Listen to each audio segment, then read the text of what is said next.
and former NFL wide receiver Derek Mason. You are hands down my favorite radio personality of all time. On 102.5 and 106.3 The Game and the Game Nashville app. With no further ado, Caroline, Willy, D-Mase, 102.5, 106.3 The Game and the Game Nashville app. We're live from the Hiller Plumbing, Heating, Cooling, and Electrical Game Studios, and we're streaming live on Twitch, Twitter, YouTube, and Facebook Live every single day.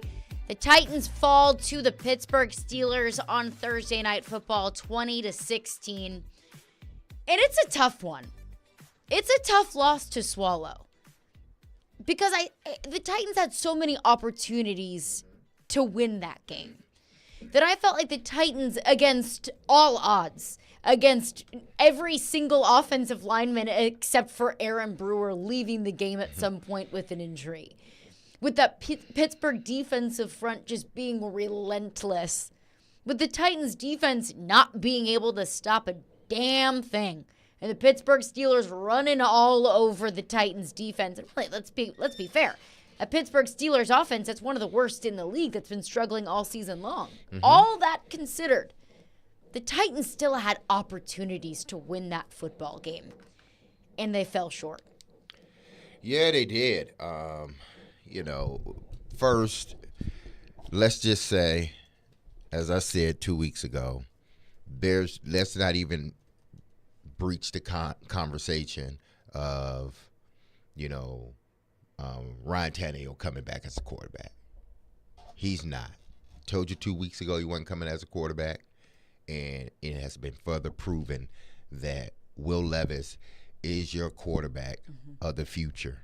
Yes, he needs to get better in some areas, but he's shown in the last two games that he has the moxie, he has the poise, and I'm not even talking about the attributes of the arm strength and all that other stuff, but he has those two things, and he has the command of the huddle. Mm-hmm. Most importantly, he has the command of the huddle and the respect of those guys. So all those who were believing that Ryan Tannehill would come back as a quarterback, or they had a better opportunity at winning with Ryan Tannehill, no, they don't. The best opportunity for them to win moving forward is with number 8 at quarterback. With that being said, let's put that to the side. Last night, it seemed like the Titans, we talked about this yesterday, in a phone booth, playing a phone booth. This is what both of those teams did it. But you know what? Pittsburgh did it better than you. First time I saw that defensive line, well, not the first time, but the first time I've consistently, game after game after game, have seen this defensive line get bullied. They got bullied this week, they got bullied Sunday, and they got bullied the week prior. Hell, they got bullied, and it all started in Indianapolis when they went to Indianapolis, and they started getting bullied. This defensive front, who many praised as one of the best defensive fronts in the National Football League at the beginning of the year, they're starting to look below average right now. For what reason, I have no idea. But this defensive line, the linebackers, that whole group, that front seven, is looking below average. And the Titans are not going to win another game if this defensive front, who is paid a lot of money across that front, if they don't start playing. They gave up, 166 yards, 5.5 yards a carry with a touchdown, 2 big plays in the run game. Two. To One a for Steelers 22. team that's been averaging 80 rush yards a game. You couldn't find a runner in Pittsburgh over the last couple of weeks. But all of a sudden, Thursday night, they show up, and they show up big. 166 yards, 5.5 yards a carry. I would have never thought that from a Tennessee Titan defensive front. But you know what? If they don't fix this, it's going to get worse. It's going to get worse than what we saw last night and than what we saw the week prior, this past Sunday. Because teams now don't look at the Titans as a vaunted defense anymore. There's a lot of chinks in the armor. Matter of fact, it's broke. And they need to put some crazy glue or some Gorilla Glue and fix it. Because right now, it doesn't look good. And I know it's embarrassing to Mike Vrabel. And it's embarrassing to Coach Williams. They pride themselves on stopping the run. And damn it, they hadn't been able to do it the last 4 weeks.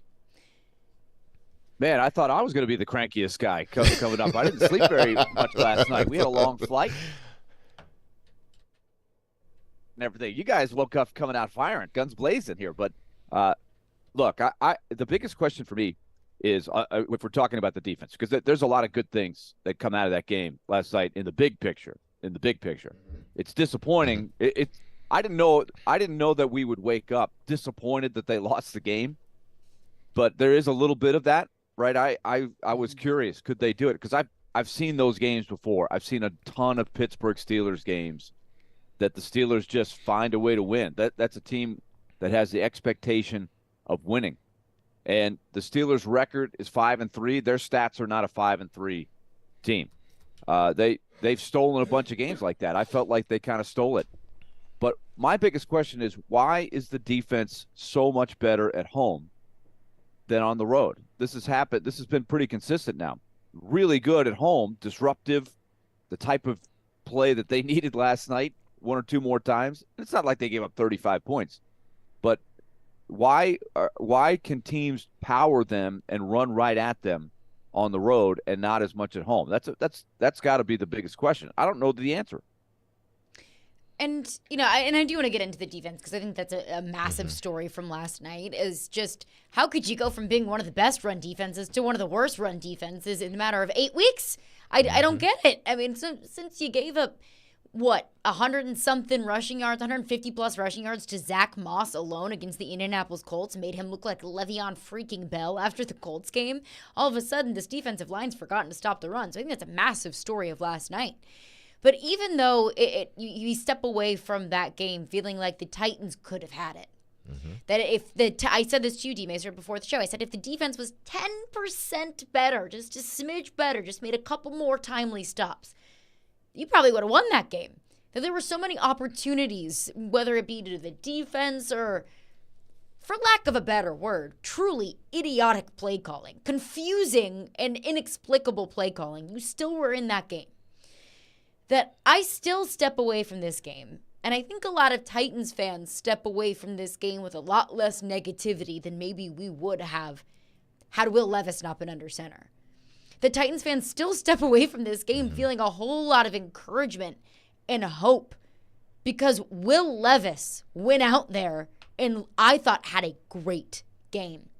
Made throws that I don't think Ryan Tannehill ever would have attempted. That if Ryan Tannehill was under center in that game, you may have only put up, 6, 9 points? Because Will Levis was able to make plays and able to keep plays alive and make throws that were really freaking impressive. And yeah, he had some of his rookie mistakes. And yeah, maybe he looked like a rookie at times, but we expected that. We said yesterday, D-Mase, remember, he's a rookie. He might not look very good. He might struggle a little bit. I thought he had a really great game. So you can feel encouraged that you've got the guy. You feel like you've got the guy. Yeah, that shouldn't be a question moving forward for anybody in that organization or anybody, in this city in regards to, who's our quarterback moving forward. Again, he may have he's going to have his bad games. Believe me, he plays in this league long enough, he's going to have bad games. To me, I look at this from this standpoint. They didn't lose this game because of Will Levis. I think Will Levis at times gave them opportunities to win games. I don't think they lost games because of the play calling, because I think between the 20s, they were efficient. They ran their offense. They were, as long as they got, some remnants of protection, they were good. They lost the game because they were 3 for 13 on third down, and they were 1 for 4 in the red zone. The 1 for 4 tells me there's nothing wrong with the play calling. You're getting up and down the field. What happens is now, whether we can call it, I can't even say Pittsburgh was playing.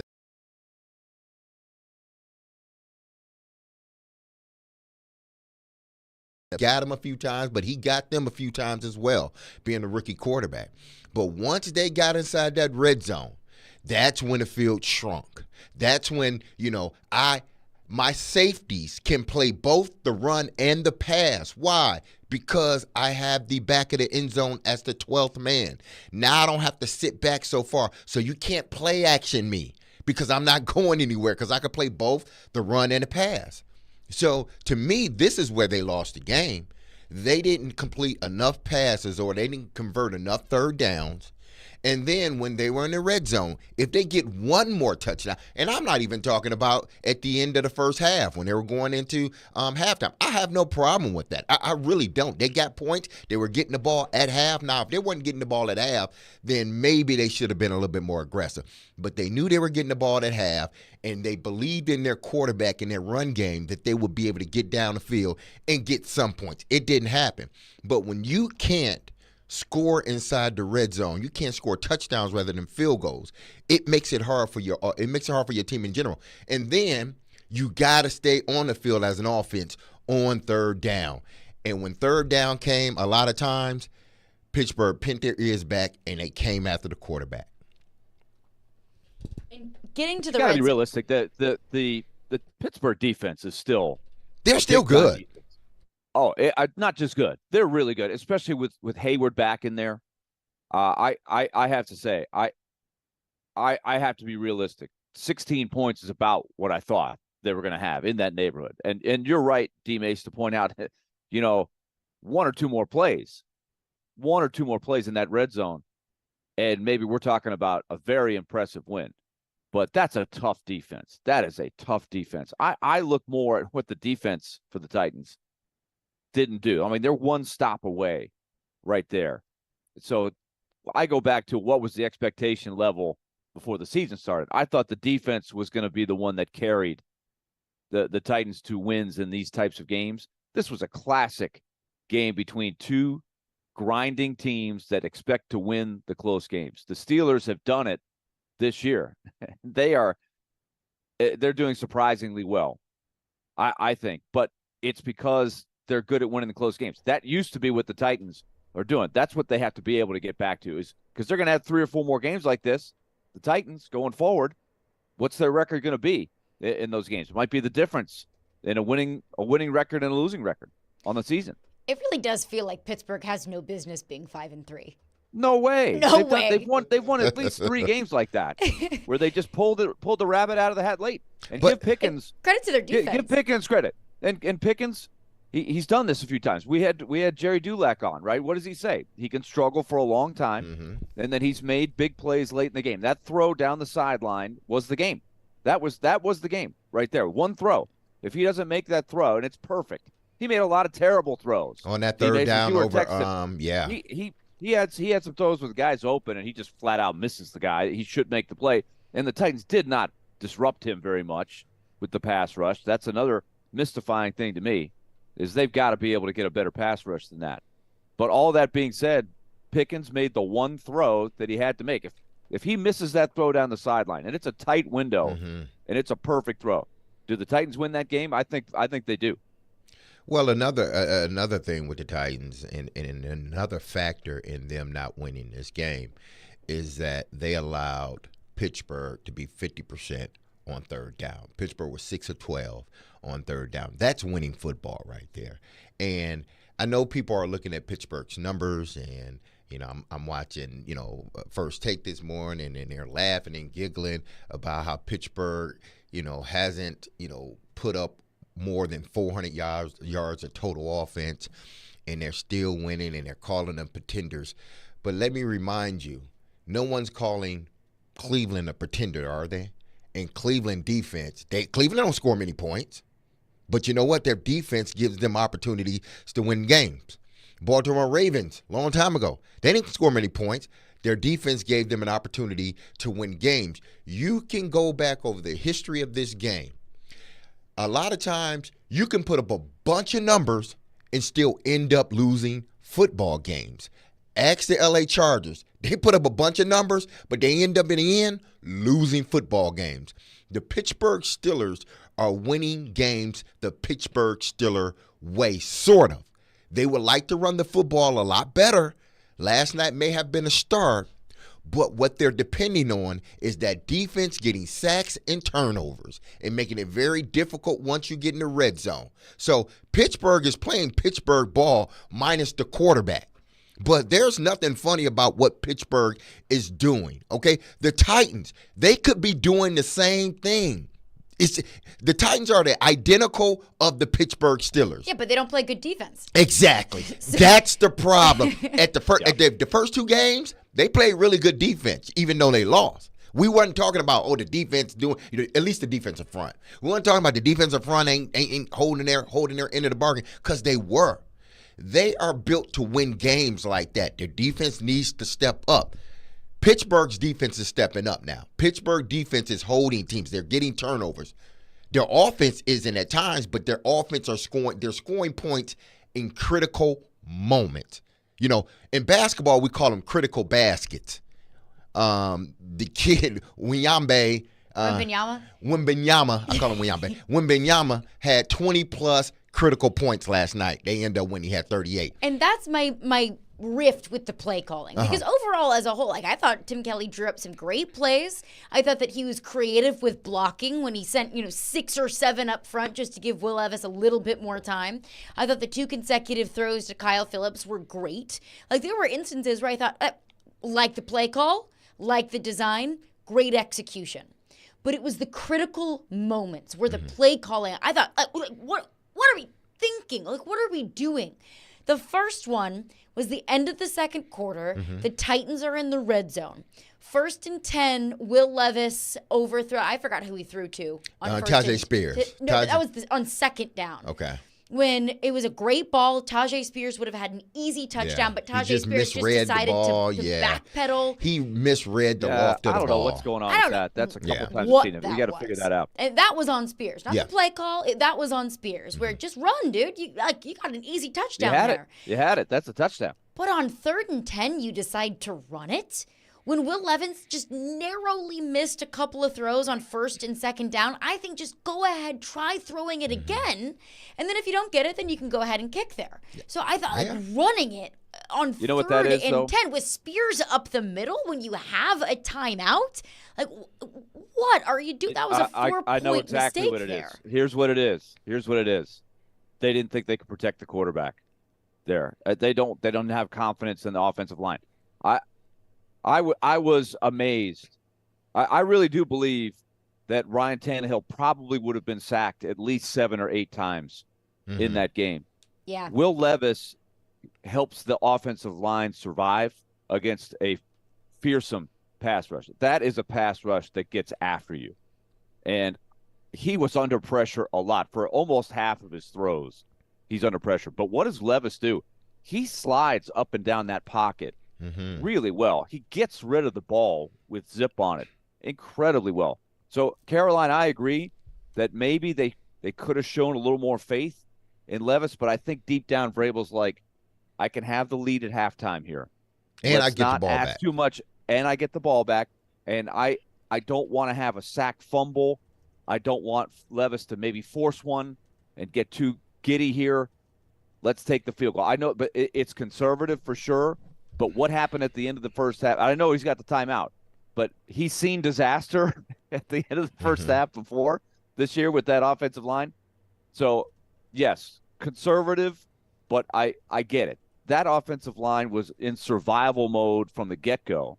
And if you told me that was going to happen, like you, Caroline, I'm looking at a game where I'm thinking, are they going to get double digits in this game? I thought it was remarkable what Levis was able to create under the circumstances. Well, you're trying. What you're essentially doing is you're playing chess here. You're second down. Well, you're 3rd and 10, and you're on 18, 19-yard line, somewhere around there. Pittsburgh was in a pass defense. They were in the pass defense. That's what they were in. And you try to run a draw play because they're in that pass defense. What you try to do is it's like you're passing and you want the linebackers to collapse in the passing lane. You give it to Tajay Spears and he can get up the middle, possibly get, close to 10 yards, or if not 10 yards, we still got a timeout. We can call a timeout. And maybe if it's 3rd and 1, somewhere around there, Think about, 4th and 1, think about going for it, maybe not, but at least we give ourselves an opportunity. This team was in a pass defense. You wasn't going to get anything in an end zone. They were going to tackle you at about the 5-yard line, and you would have had to kick the ball anyway. To me, that's fine. But I just would have tried. But you did try. You're playing the odds. You're thinking, I've watched enough tape of this team. They're in a pass defense. If we bring Tajay Spears in, spread them out a little bit, they're in a pass defense. If we can fool them by running the ball, get some yardage, and possibly even get a first down. That's what they're thinking. You automatically go and try to pass the ball against that defense. You're not getting it. They showed you they were not going to let you throw the ball inside the end zone, inside the red zone. You had 4 opportunities. You scored 1 because you ran the football. But the thing is, they did it on trying second to, But if you're down. trying to throw it, in the end zone too, that it might take it's that extra second you need of protection, and I'm not sure I'm getting that second. Maybe you do. You can, like you said, Caroline, you can try, but we saw what can happen. Sack, fumble, you get nothing. Look, if I'm a riverboat gambler, yeah. So Caroline's ready for riverboat gambler football. Let's go for it. Let's fire it into the end zone, see what happens. But is it that big of a just gamble? think the risk reward. Yes, I think with that offensive line, yeah, it is. It's a gamble. That offensive line was at best hanging on.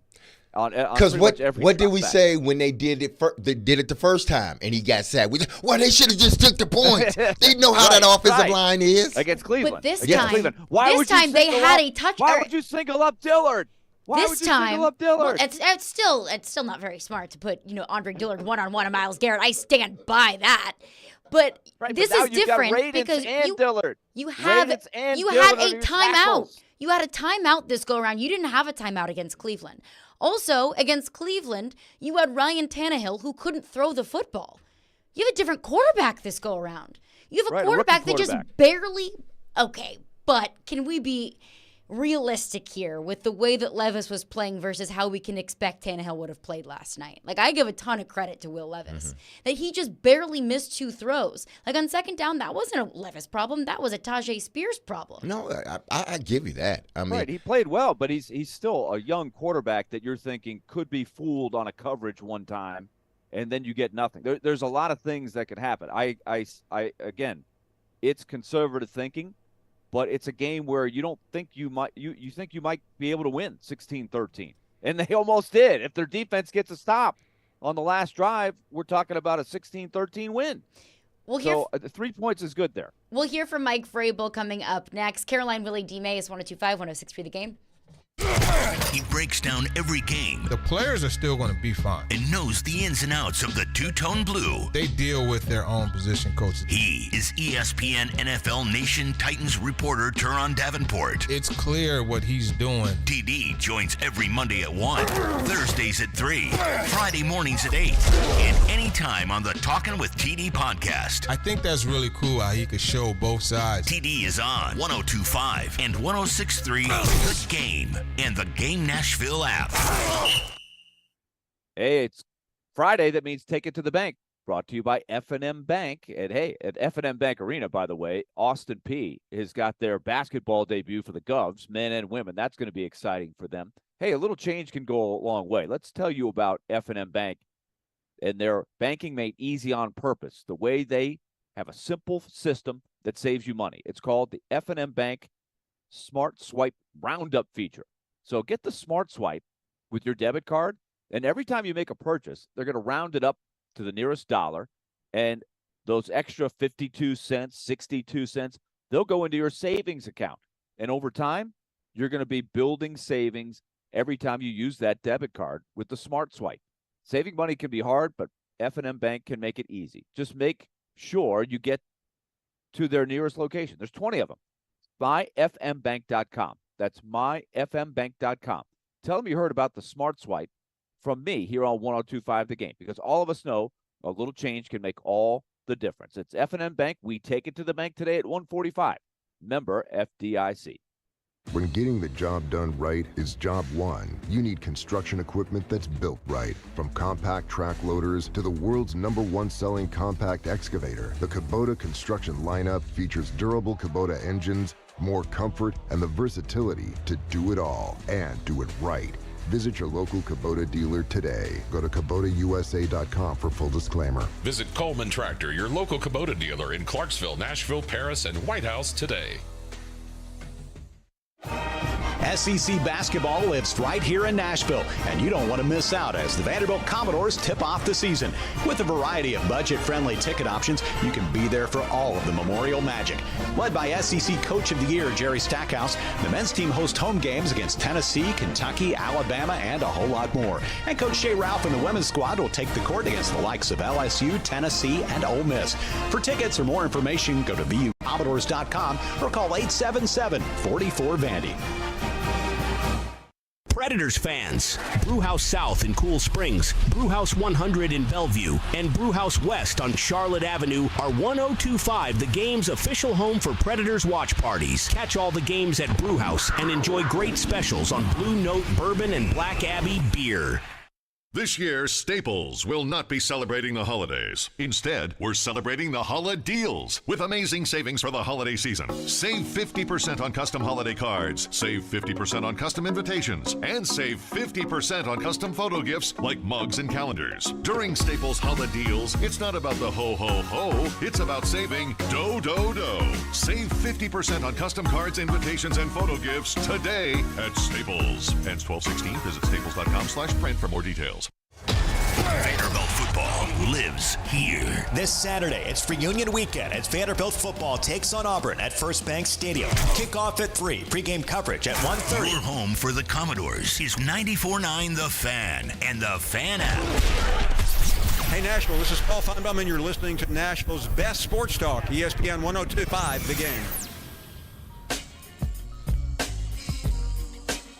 Caroline, Willy, D-Mase. We are brought to you by Zen Sports. Start earning cash rewards on your bets today. Gambling problem? Call 1-800-889-9789. Terms and conditions apply. Gambling problem? Call 1-800-889-9789. So normally, Chris Mason joins us. C-Mase is brought to you by Coleman Tractor in Middle Tennessee's leading Kubota dealer. So we will circle back with C-Mase rather. Got D-Mase on the brain. With C-Mase very shortly. But Mike Vrabel will be at the podium, so we will send it over to Mike Vrabel as soon as he heads up. We will carry that live and in its entirety. What is one thing that you guys want to hear from Mike Vrabel once he heads to the podium? One, I want to, hear him talk about the defensive line and why, since the Indianapolis game, this defensive line hasn't been what we envision it to be. There has to be, because the players they haven't changed. There's no major injuries across the board. Yes, T.R. Tart did miss a game, but it seems like now he's healthy. With all your guys pretty much healthy, why is this defense still giving up so many yards rushing? That's the question that needs to be answered.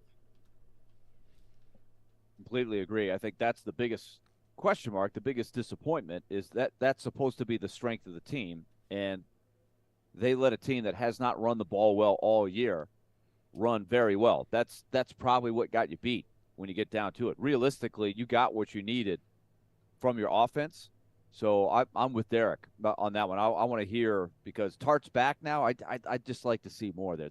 This team has got some opportunities here because they may have stumbled upon a quarterback that can really play here. But they sort of got out-Vrabeled a little bit. That was a classic Steelers-Titans game. I've seen so many of them before, and the Steelers just found a way to win.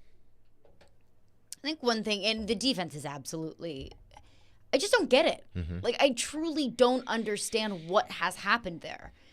It was one of the best run defenses in the league at the beginning of the season, and then something just flipped where it hasn't just been a gradual decline. It's been a complete 180 where Pittsburgh, especially on the road. Yeah, that is true. And I get it. Playing on the road is hard. especially in an environment like Pittsburgh or Cleveland.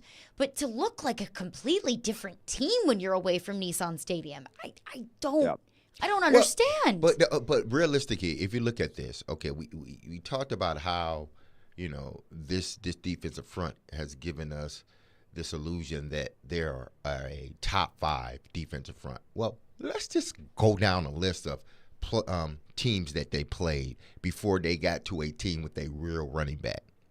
The Saints, their running back Kamara was gone. The Chargers, Austin Eckler was gone. Chubb, gone. The Bengals, their quarterback was hurt, so they wasn't getting much of anything, and they were in shotgun all the time, which means it takes away a bit of their ability to run the way they want to run.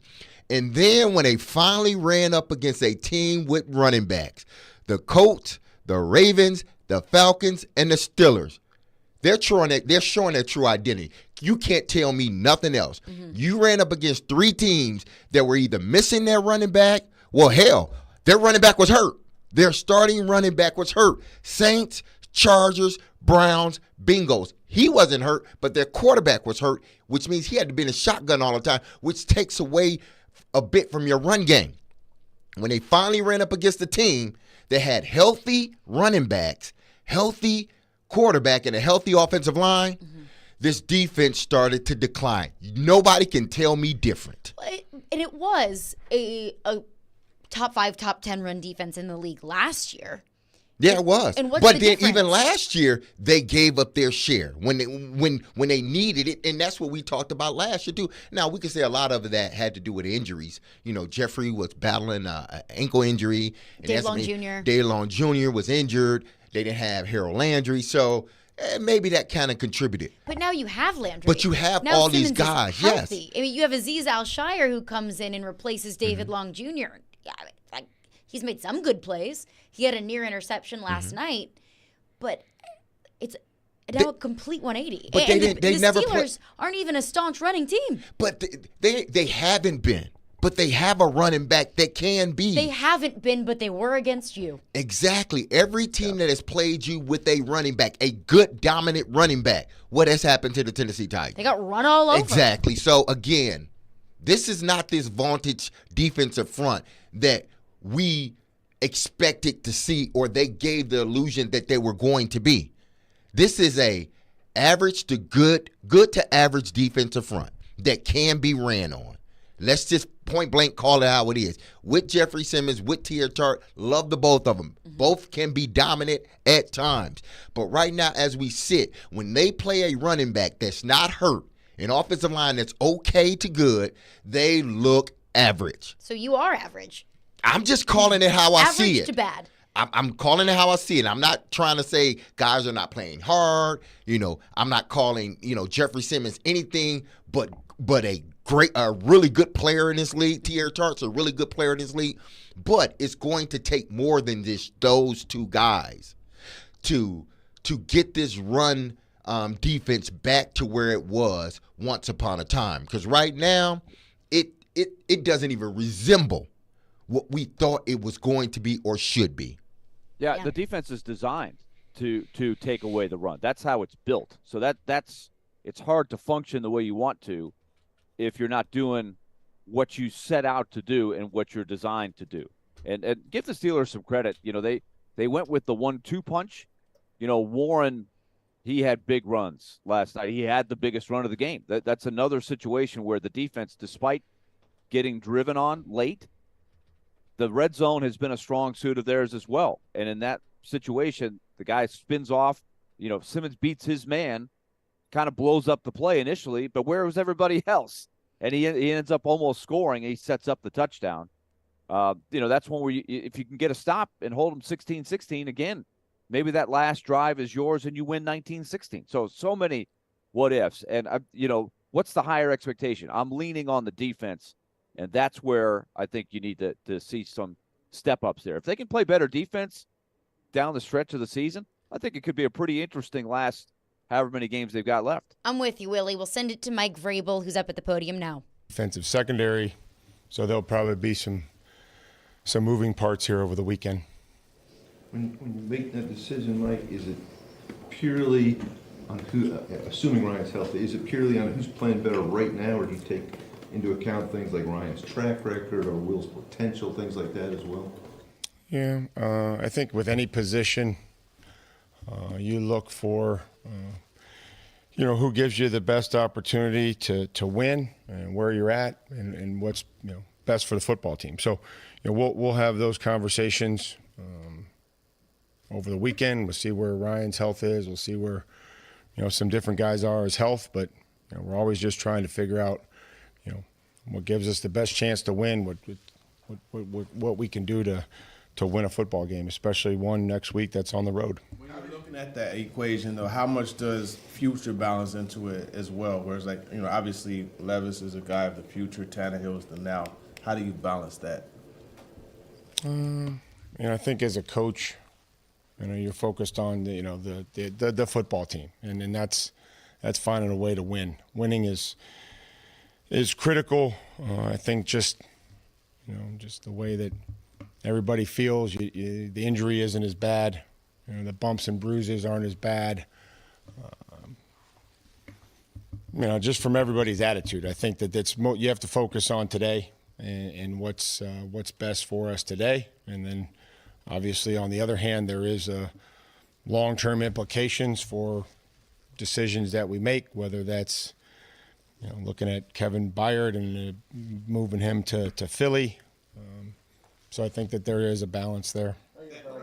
Will played last night. Again, when we lose, nobody did a good enough job. I think there were some good plays. I think that there were some decisions that we can't make, and throwing the ball into cover two down the sidelines isn't something that is going to be very advantageous offensively if you're trying to take care of the football. Have you had a chance to check on Traylon this morning, and how's he doing? He's communicated via text. I think he's on his way in. And, again, from what it looked like, I would say that was probably it's going to be as good of a prognosis as what it could have been. Just looking at the visual of all that, and that's, we understand what the risks are involved, and Traylon sold out to make a play, and unfortunately didn't. But I'm hopeful, and we're all hopeful that we'll get him back as soon as possible. Did he knock out, or what was his injury?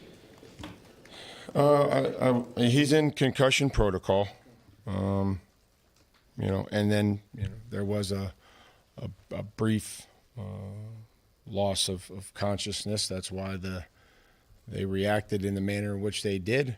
It sounds like that everybody did exactly what they're supposed to do based on the protocol, and making sure that Traylon's well-being was looked after as quickly and as correctly as possible. What's happening that the run defense has not been as effective the last month or so as it was earlier in the year? Well, there are moments. If you look back in the month, and if you look back and say, not that the quarterback doesn't count as rushing yards, right? But Lamar had a couple, and Ritter had some.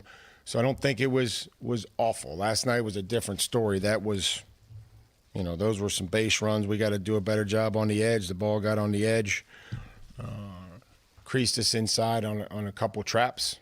That we have to fit better. We have to get off blocks. It's no real secret. If you're in split safety, you got to make the ball go lateral, and you got to trigger and tackle. If you're in post safety, everybody's got a gap that they have to be responsible for. And then once the ball declares, being able to shed with good technique, have separation, not be on body, right? You got to play with separation. They're going to hold, right? And the only way that you ever get a call is by having some separation and being able to shed at the point of attack and allow them to see that. So I'm not saying that they were holding us. It's just fundamental run defense that you set an edge. Everybody fits where they're supposed to fit. When the ball declares, you shed and you tackle. Is there a consistent missing element, like in the last 4 games in particular, you guys are giving up big numbers? Is there one consistent thing in those 4 that you could point to that's not working or missing? Well, no, they got the edge twice, right? There were 2 big ones on the edge. They had 2, a 15 and a 14 that hit up the middle. So, sometimes what happens is it's like, okay, I got to try to make a play, and I peek inside, or I get a little too tight, or I get knocked out of my gap, and then I got to show back up. Instead of playing the block, sometimes you would look for the football, as opposed to just playing the block and knowing exactly where the ball's going based on what they're blocking and how they're blocking you. So a lot of it is fundamental, and you have to be committed to doing it. Guy blocks you, you got to lock out, limit the space, right? Guy flashes, guy pulls, you got to fit the run, you got to go spill, you got to hold up on a double team. That's what happens. And then all those things, before we start yelling at each other, go ahead, Joe. I was going to say, so more freelancing than they're using. Well, I don't want to say like freelancing. It's just, you can't really, I could go through one by one every double-digit run. And so whether that's a freelance, somebody being in the wrong spot, somebody getting, just blocked, right? They block you. Somebody getting knocked over on a double team, us not fitting a gap scheme, somebody needing to spill, not getting it spilled, whether it's a toss crack and somebody's got to get up and in and somebody's got to overlap or miss tackle.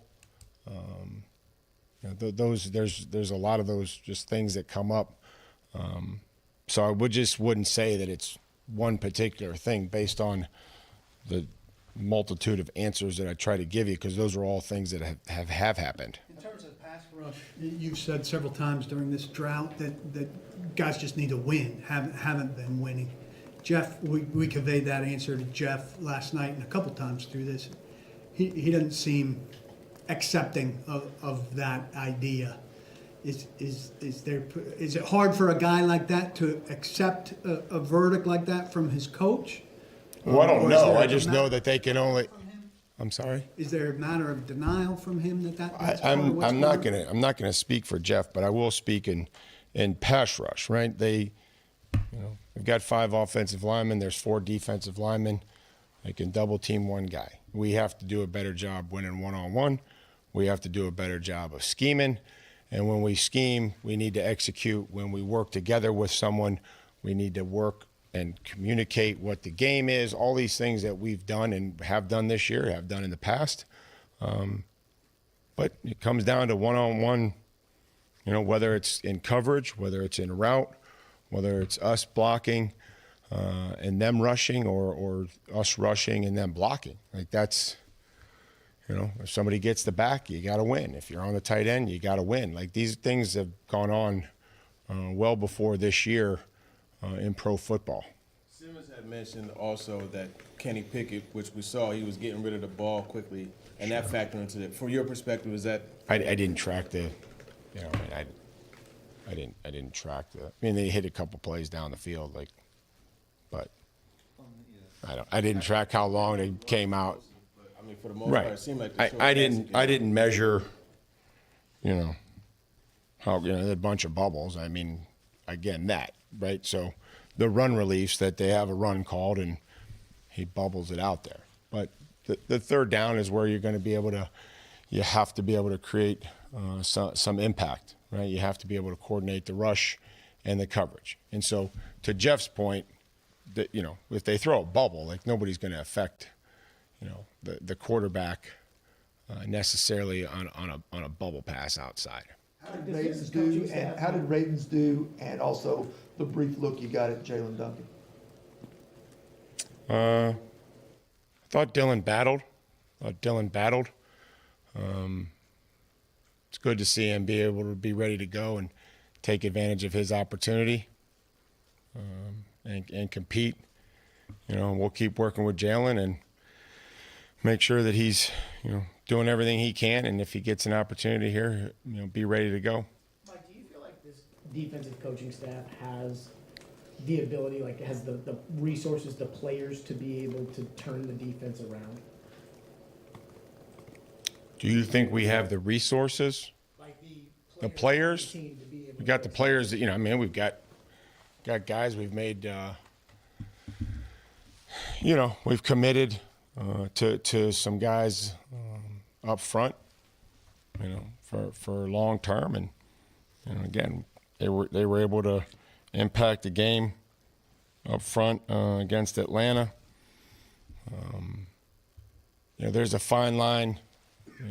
Talking with these guys this morning about, how much do you scheme, right? How much do you scheme, and how much do you want to, get good at some stuff so that, you're able to adjust to multiple things that teams are doing each and every week, right? Or if you're just going to hang your hat on, a bunch of scheme, if that doesn't get executed, pretty darn close to perfect, you may have some gaps, and you may have some, opportunities for big plays. So I think it's a fine line between looking at who you have and trying to get really good at something and knowing where your weaknesses are. And then there's also a good balance that, let's try to find some ways to scheme some things and to get a guy on a back on third down, and then they have to win. You mentioned things like peeking and trying too hard to make a play when you look up front. It's not the first time you've mentioned that this year. I take it that's been a point of emphasis for you guys. So why do those things keep recurring if they've been probably a point of emphasis for you guys in game planning? It's not a point of emphasis in game planning. It's how you stop the run in the National Football League. Yeah. So how often can you make that the message without the message seemingly translating into well results? there are it's not it's not every single run, right? It's just the ones that cost you, and unfortunately sometimes those guy makes a play when there is another mistake, and somebody can erase that mistake.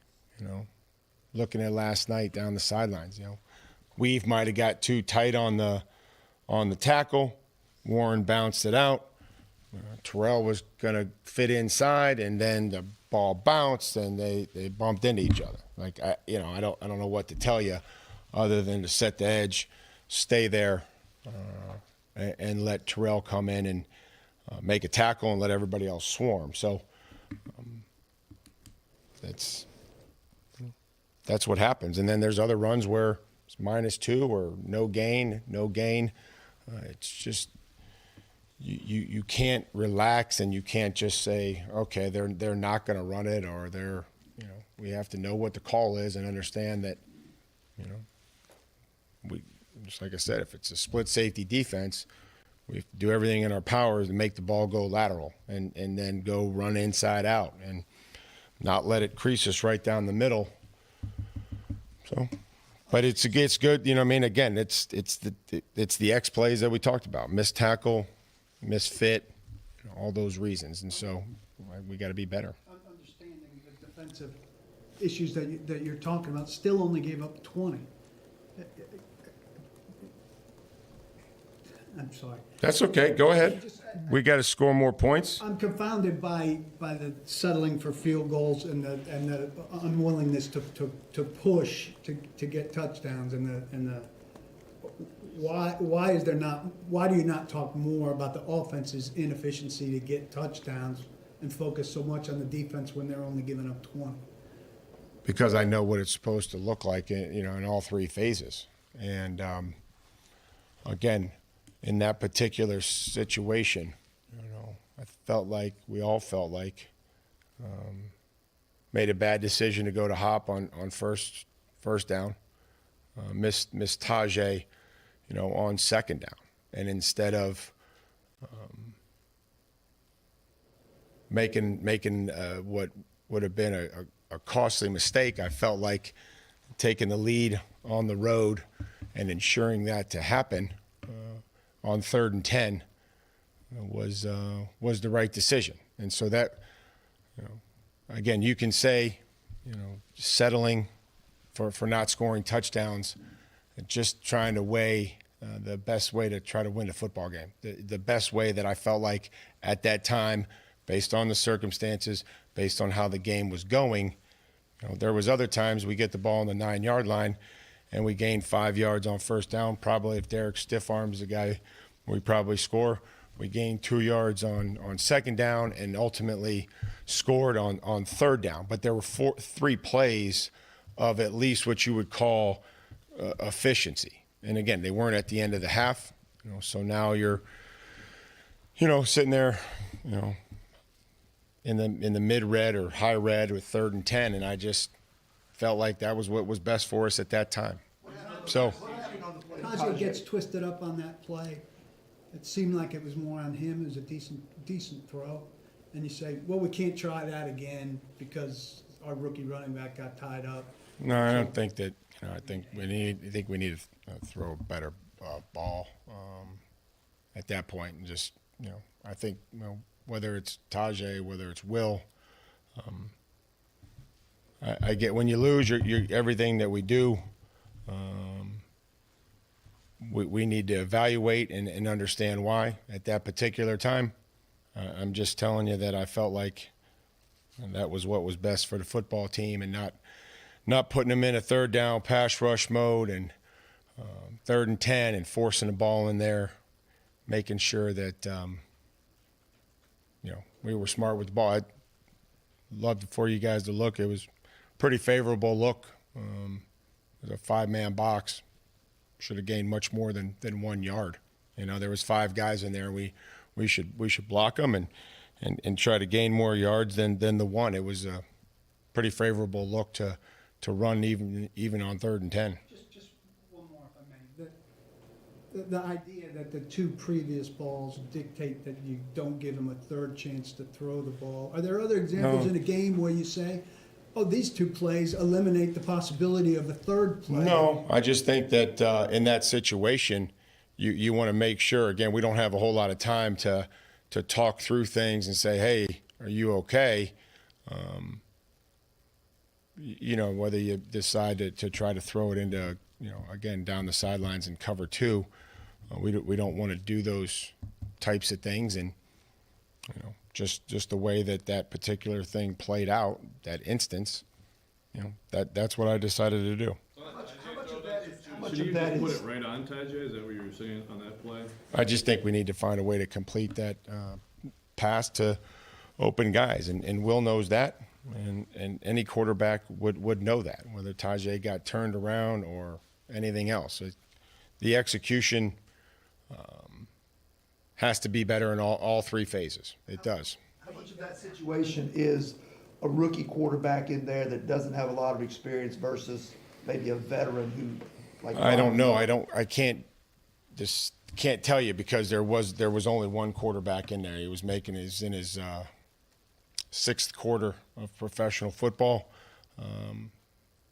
We were gonna take the lead and go to halftime and get the ball. And I'm sure would like to have not gone 3 and out after we took it at halftime, but that was the decision that I made. You said that run should have gotten what? I'm saying when you run the football against 5 guys in the box, you should probably gain more than 1 yard. Like that was that fact. No, 19. We only needed 9 more. We had a timeout. So, but we'll see. Would you have thrown it if you got 9 more? We didn't. It's just hypothetical. Last week you had said when you were asked about Tannehill being healthy, being the starter, you said you would imagine that be the case. This week you're saying like you're going to. I'm saying that I'm going to tell you everything that I can tell you on Tuesday as it relates to the depth chart at quarterback, at tackle, at cornerback. I'll tell you everything that I can possibly tell you based on Ryan's health, based on the health of everybody else. I'm not willing to discuss hypotheticals when everybody gets back and who's available and who's not available. I'll update you. At quarterback, are you saying that it's? I just told you what I was saying. I said that when Ryan is healthy, I will have a decision for you. I like the fact that Will has been so aggressive about those downfield throws, or do you feel like at times he needs to maybe rein it in at all? No, at times, we love them when we complete them, right? You guys like them when we complete them, but we don't like them when we don't complete them. And again, if it's a favorable look, take a shot. And because in that case it was trailing, and we liked the play, just like Pittsburgh liked the shot, on 3rd and 6 to Deontay Johnson. Can you give us a sense? But not making bad decisions into some poor coverage looks. Did you think that Levis's throw on the ball that Spears fell down is why Spears fell down? Because you talked about needing to execute that play, but I don't understand how you're going to execute the play when the receiver falls down. Just got to hit it next time, man. It's everybody's fault. We didn't score. We didn't score a touchdown. We didn't complete the pass. So it was put it on the call, put it on me, put it on the quarterback, put it on the running back, put it on everybody. It was an incomplete pass. Had he made bad throws prior to you not letting him throw on the 3 downs on the second to last series? No, he was. Everything was perfect. Everything was just spot on, perfect, Paul. And I made a decision. You guys disagree with it, and that's the decision that I made that I felt like was best for our football team at the end of half. And in the second to last series. Did you tell Tim not to throw there, or is that Tim not? No, we ran a reverse to Traylon. Should have blocked the linebacker. Didn't. Traylon made a great individual effort to gain as many yards as he did. So we were ahead of the chains. It was 4-down territory. Tried to, again, felt like giving Tajay an opportunity there on 3rd down, and then, didn't hit the 4th down one. Can you, Mike, give us a sense of how, if any, what you're working with your front 5 on the offensive line may or may not impact how you guys approach plays? I think it's too soon right now. Guys are still just getting MRIs, and give Daniel Brunskill a lot of credit for competing and fighting through, it's some sort of injury. Nick couldn't finish.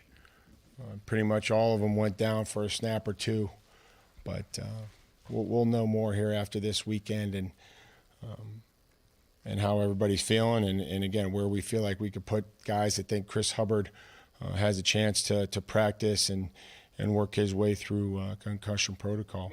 Murphy Bunting re-aggravate the thumb, or he just couldn't go with it? Yeah, just probably both. Some of those depth chart moves, is it all in? I don't know if they're moves. I just said I'm going to update you guys after this weekend. So primarily, and not necessarily. Well, we only have so many guys. We'll again, if we feel like there's somebody that can help us, we'll try to get them in there, whether they're on a practice squad or. We work them out, or we bring them in there from somewhere else. I think that we got to look at everybody. Mike, 9 games left in this season. Out of the 5 losses, only 1 was a blowout. Where do you think that this team is at this point? Thanks for noticing, Teresa. I'm sorry? I said thanks for noticing. Well, we are, halfway through, and I thought, again, what I told the team, contrary to popular belief, but at halftime I said we're back in a race. We're back in a race, and let's finish this half.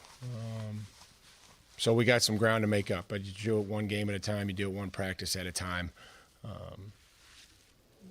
And I'm confident that we'll do that and figure out a way to win on the road, which has avoided us up until this point for a number of reasons. And, just have to be a little bit better in all phases, a little cleaner, staying more efficient, turning the football over, getting some stops, and, being better in 3rd down. And, giving our team, we had a short field and, didn't capitalize. What makes you confident you can do that when you've not consistently done it all season? I've got belief in the players. I got people, belief in the coaching staff to get guys prepared. I don't think it's effort. I think with all the mistakes and everything else, and then whatever else happens, we we played just good enough to make it close. So we have to, eliminate the few plays. Seemed like every time they needed a play, they made it. I talked about that last night, and we weren't unfortunately able to. So games are close. We understand that, and I think the way that we play and our ability to compete make them that way. Thanks, guys. I hope you have a great weekend. Thank you. All right. A lot to break down there from Mike Vrabel, and we will do that coming up next. Caroline, Willy, D-Mase, 102.5, 106.3, The Game.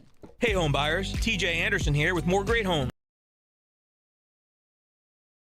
West 2 baths, a 2-car garage, and a 1-year builder warranty, all for under $450,000. Contact my team today at tjandersonhomes.com for more info. Want your home listing to be seen and heard by home buyers? Google TJ Anderson Homes and see why we are referred by clients so often. TJ Anderson Homes at Benchmark Realty, office number 615-432-2919. The Parker Store at 1909 Nolensville Road in Nashville is the Parker Factory Authorized Store for your Parker hydraulic, pneumatic, water, and chemical hose needs. They stock metric tubing and hose connections to 42 millimeters in size, and they'll fabricate while you wait up to 6,000 PSI hydraulic hoses in a 2-inch size.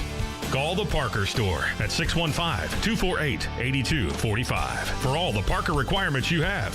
The Parker Store, 1909 Nolensville Road.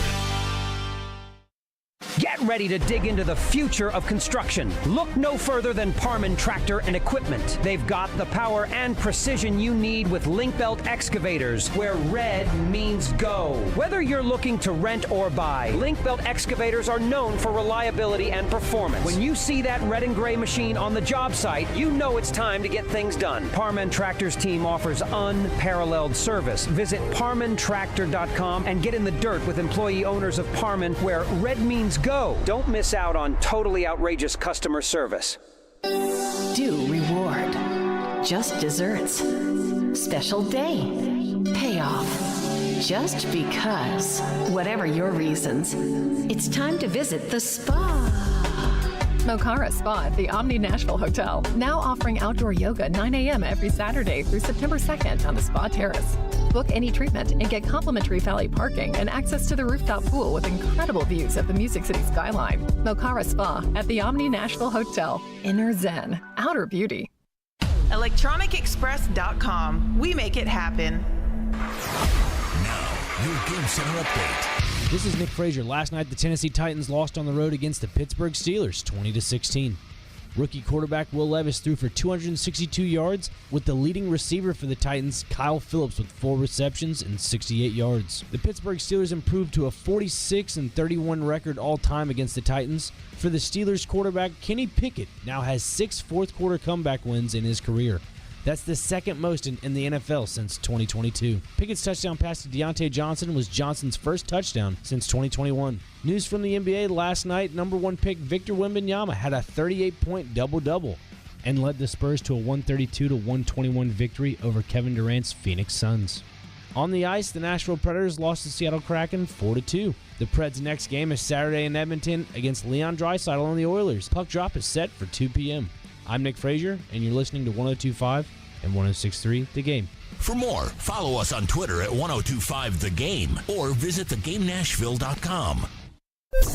Live from the Hiller Plumbing, Heating, Cooling, and Electrical Studios. WPRT-FM Pegram, WPUC HD2 Laverne. Ross Chastain will be first to finish in the Ally 500 at Nashville Super Speedway. Nashville's exclusive home for NASCAR. 102.5 and 106.3. Checkered flag is in the air. Man, this is a win in the cup race. The Game. A Cromwell media station. Covering your teams and the news of the day. Ladies and gentlemen. This is Caroline, Willy, and D-Mase. Who is pleasant to listen to. With Caroline Fenton, Willie Donick, and former NFL wide receiver Derek Mason. You are hands down my favorite radio personalities of all time. On 102.5 and 106.3, The Game, and the Game Nashville app. With no further ado.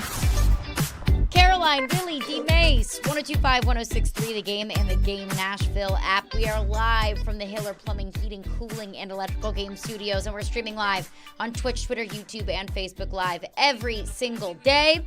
It is a Titans Friday, so we want to get your thoughts into your phones. Phone lines driven by WilsonCountyHyundai.com. But first, want to recap what we just heard from Mike Vrabel. Mike Vrabel just spoke at the podium.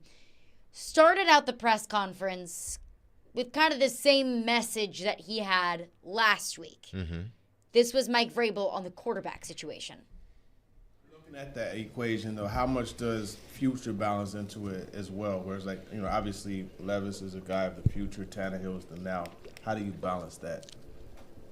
I think as a coach, you're focused on the football team, and that's finding a way to win. Winning is critical.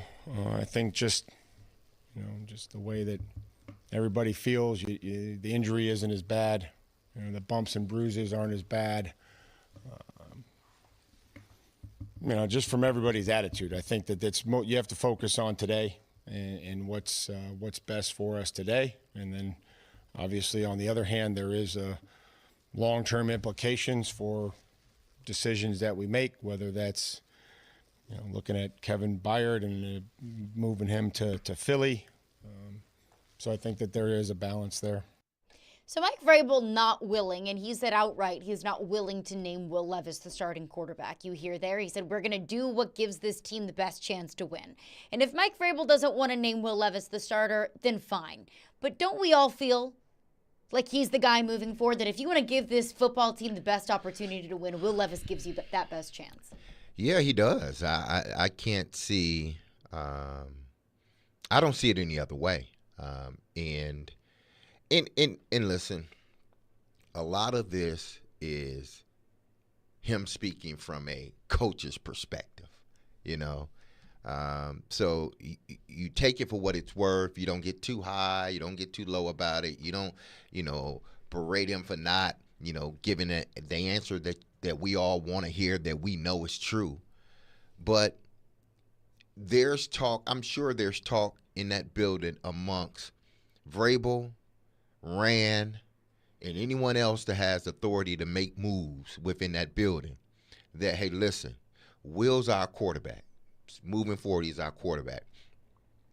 But I do owe it to Ryan Tannehill that I'm not going to say anything until he comes back healthy. I owe that to Ryan Tannehill. Whether we like it or not, it's not about us. We always talk about being fair to the player. Well, I'm not going to sit here, even though Ryan Tannehill sees it, he knows it, he may not like it, but he understands it because it happened for him. And the locker room knows it. And everybody knows it. It's as clear as day. But the head coach owes it to his former starting quarterback. Listen, we're going to wait till he gets healthy. And then we're going to come out and tell you who's the starting quarterback moving forward. But believe me, there has been discussions within that building with those two people in general, more importantly, Rand and Mike, in regards to this quarterback situation. But they don't have to make a decision. Why? Because Ryan's hurt and Will's their quarterback. So they don't have to make a decision. When they make that decision, I promise you, I would be really, really baffled or surprised if Will Levis isn't named quarterback moving forward. But I am telling y'all, listen, I've been in these locker rooms for so long. Listen to me when I say this. He owes it to his quarterback to wait until he gets healthy. And then he will say, Will Levis is our quarterback moving forward. I agree. And I think it is the right thing, Derek, you said, to be respectful to the guy that really pulled the franchise out of a tough spot. They were on the verge of a full-on, I shouldn't say full-on failure, but the Marcus Mariota era was clearly about to fall short of what they hoped. right? They held out hope up until about 2 weeks before Tannehill took over that Mariota could still have the light go on and him be a really good starter. You know, when Mariota was at his best, he had some really good games. He had some good parts of seasons, but just never put the whole thing together.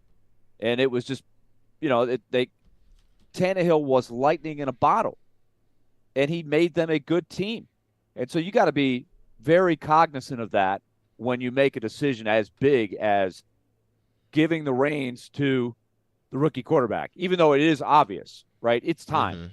And especially with this line that they have, where they are as a franchise, where they're going to be next year, they can't protect Ryan Tannehill, especially with the ankle the way it is. So there's just so many reasons, but you have to handle it delicately out of respect for a really good pro in Tannehill who's done a lot to elevate the franchise. Yeah, I don't have a problem with Mike Vrabel not coming out today and saying Will Levis is our starter. I didn't expect him to do that. If he doesn't have to name a quarterback, he's not going to name a quarterback. But we all know. We all feel it. The fan base knows. The locker room knows. Ryan Tannehill himself also probably knows. Yeah. But there was Mike Vrabel was asked about one thing that we were kind of discussing before Mike Vrabel's press conference, and it was the play calling. Now, there's two examples of play calling that I was very puzzled about. I had questions about. The second question that I had was the second to last possession of the game in the fourth quarter when they decided to go for it on 4th and 4, which I think was the right decision. That's the long ball to Treylon Burks that ultimately got him hurt. The play calling decisions on 1st, 2nd, and 3rd down, I had questions about. Want to get into that. But Mike Vrabel was asked about the first kind of questionable play calls that we had and that we were discussing. It was the final possession in the first half where they throw it, they're in the red zone, throw it on 1st and 10. Will Levis overthrows D-Hop a little bit in the end zone. 2nd and 10, Will Levis hits Tajay Spears. Tajay Spears kind of backpedals a little bit, incomplete. They decide to run it on 3rd and 10 before ultimately kicking a field goal. Mike Vrabel was asked about the decision to run it on 3rd down instead of trying to throw it again. This was Mike Vrabel's explanation of that. No, he was, everything was perfect. Everything was just spot on perfect, Paul. And I made a decision. You guys disagree with it. And, that's the decision that I made that I felt like was best for our football team at the end of half. And, in the second to last season. Did you tell Tim not to throw there, or is that Tim not? No, we ran a reverse to Treylon. Should have blocked the linebacker. Didn't. Treylon made a great individual effort to gain as many yards as he did. So we were ahead of the chains. It was 4-down territory. Tried to, again, felt like giving Tajay an opportunity there on 3rd down, and then didn't hit the 4th down one. So that was the explanation about the second to last possession of the game. So Mike Vrabel explained the decision to run it on 3rd and 10 and the possession before the half. Okay. He essentially said it was 2 bad throws from Will Levis that prompted us to run it on 3rd and 10. Now, the 1st and 10 throw where he just kind of overthrew DeAndre Hopkins a little bit, yeah, that was a bad throw. That was a bad throw. The throw on 2nd and 10 to Tajay Spears, I was shocked that Mike Vrabel categorized that as a bad throw because I saw that as a good throw that Tajay Spears just misread. He turned around, tried to backpedal, and couldn't get it. I thought Tajay Spears had an easy touchdown. If he just stays with it and catches it, it's an easy touchdown. So I didn't think that was fair on Mike Vrabel to call that a bad throw from Will Levis.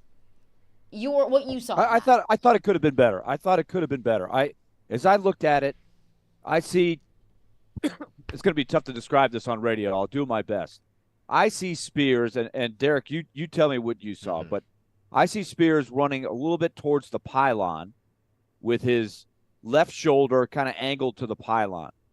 And he's sort of running that way. The throw takes him back to the middle a little bit. And I think the question came up. It was amazing to me. There was about 8 questions about that one play. And then the next play. That took up a high percentage in a game that you could look at a lot of different plays.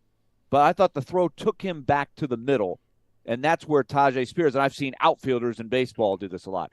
When you backpedal straight back and try to catch it over your head, that's the tough thing. And that's, he's not going to catch that. He's too small of a target to be able to reach up and grab it. I do think you could argue, at least I would argue, that if he throws it a little towards the pylon, that Spears will run under it and catch it. Spears had to adjust to it, and he's not, and he's my guy. I love Spears. I think he's going to be great, but he's not great at adjusting to the ball in the air, and he's a small guy. So you tell me what you saw. Could the throw have been better? Yes, I think the throw could have been better. Yeah, it could have been better. I am going to try to give you a visual of those last three plays. Listen to me, people. Just listen to me intently, please. The first one to D-Hop, it's cover 2. He's going to sink on cover 2. Why? Because they're at the 20-yard line, and the 12th man is the back of the end zone. So I could sink a little bit and still play to go, and anything comes short my way for the cornerback. So Will should have never thrown that ball because it was cover 2 with the corner looking in because he knows he has safety help over the top. On that first pass? The first pass. Will shouldn't have never thrown it. You know where he should have thrown it? I'm going to let y'all take a guess where he should have thrown it. You gotta see the whole field now. You gotta see the whole. I'm giving you football 1-on-1 on these two plays. People, listen. Football 1-on-1. Cover 2 man like that. Where is the vulnerable spot in the defense? Between the safety and the corner. Exactly, the middle of the field. Watch Kyle Phillips in the middle of the field. He's wide open, but you know why he didn't throw it? Because he pre-read it already as a young quarterback. He predetermined where he was going. And that was no matter what. Some rookie stuff that Will Levis was doing he was doing a lot of predetermining. Exactly. So you say you get on a young quarterback, but he's a young quarterback. So it's like, okay, a veteran guy probably would have known, okay, maybe cover 2 man or cover 2. He's looking in at the ball. I can't throw it. I need to find someplace else, or I need to come off of him very quickly. That's one of those deals where as soon as you see him come off the line, you get off of him because now it's cover 2. I'm not getting it because there's not enough field for me to fit a ball perfectly in the hole between the safety and the corner. Why? Because we're on the 18-yard line. And to be completely fair, I don't blame Will Levis for maybe predetermining some throws to DeAndre Hopkins. That's his security blanket. It He's is, under but duress all game long. you gotta read. You have to. That's a basic coverage. It's a basic coverage. You, as well as Will played, like Vrabel said, there are throws that he would have loved back. Even Will would tell you, I shouldn't have thrown that. You should have thrown it to Kyle Phillips in the middle of the field versus I think it was a linebacker or the nickel guy. But he beat him off the line. It was wide open. If you don't predetermine where you're throwing it, you hit that guy in the middle of the field and he knocks his head on the goalpost or gets to like the 5-yard line. I am telling y'all, football 1-on-1, the open spot is in the middle of the field. Can't nobody tell me different. Second. That's the one that I want to talk about. Because Mike Vrabel categorized that as a bad throw. And I'm about to give you another football 1-on-1. I look at it as a bad read by Tajay Spears. No. Football 1-on-1 again. When you are the third guy in or the second guy, he was the third guy because there are two other guys, and then he's coming out the backfield. For one, he slips a little bit because he's trying to get a chip but get off, smoothly, but he kind of gets held up just a tad bit. Football 1-on-1 tells us and tells the quarterback, hey, I'm throwing it to the back pylon. That's where I'm throwing it. That's where that ball is supposed to be thrown. Run to the back pylon, and I will adjust you down if I need to, okay? The problem with that throw was he needed to adjust him back, and he never did. He should have saw it early enough. It's not like soon as he took the height, pressure was in his face. It wasn't. He had time to see where Tajay Spears was going.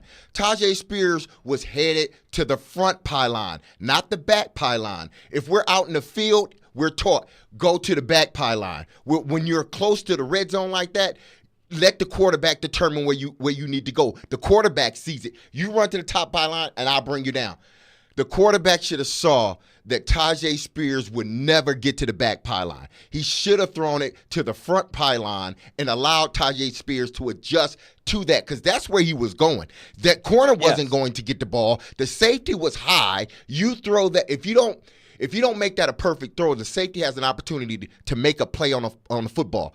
You should have known, and he's a young guy, so I'm not gonna hold that against him. We're talking about two rookies. Exactly, but you should have known as a quarterback, because you had enough time. Let me throw this to the front pylon because he didn't get out as smoothly. He stumbled getting out. I need to put it to the front pylon so now he can go get it. When you made the determination to throw it to the back pylon and he's running to the front pylon, now he has to adjust. And like Willie said, he may not be the best in regards to adjusting, especially after he had already slipped coming out the backfield. And then he's trying to get his body and adjust himself. Yeah, Spears trying to get his body and adjust himself.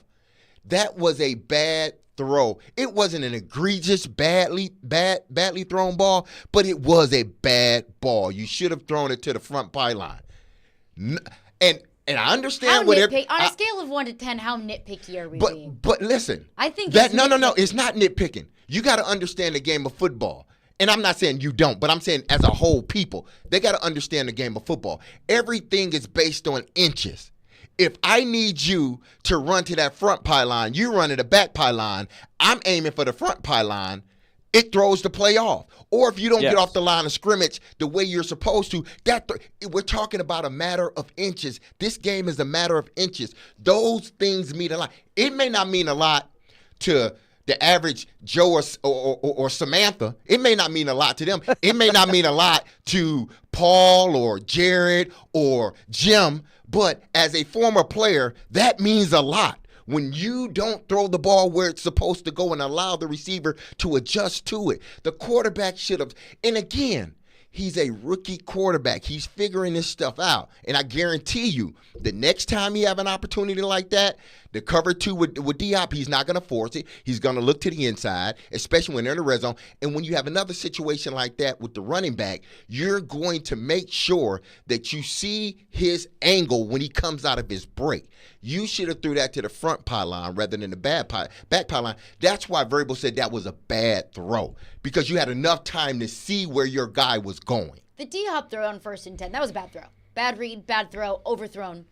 The Spears one, though, I just can't help but put that on Spears. I'm telling y'all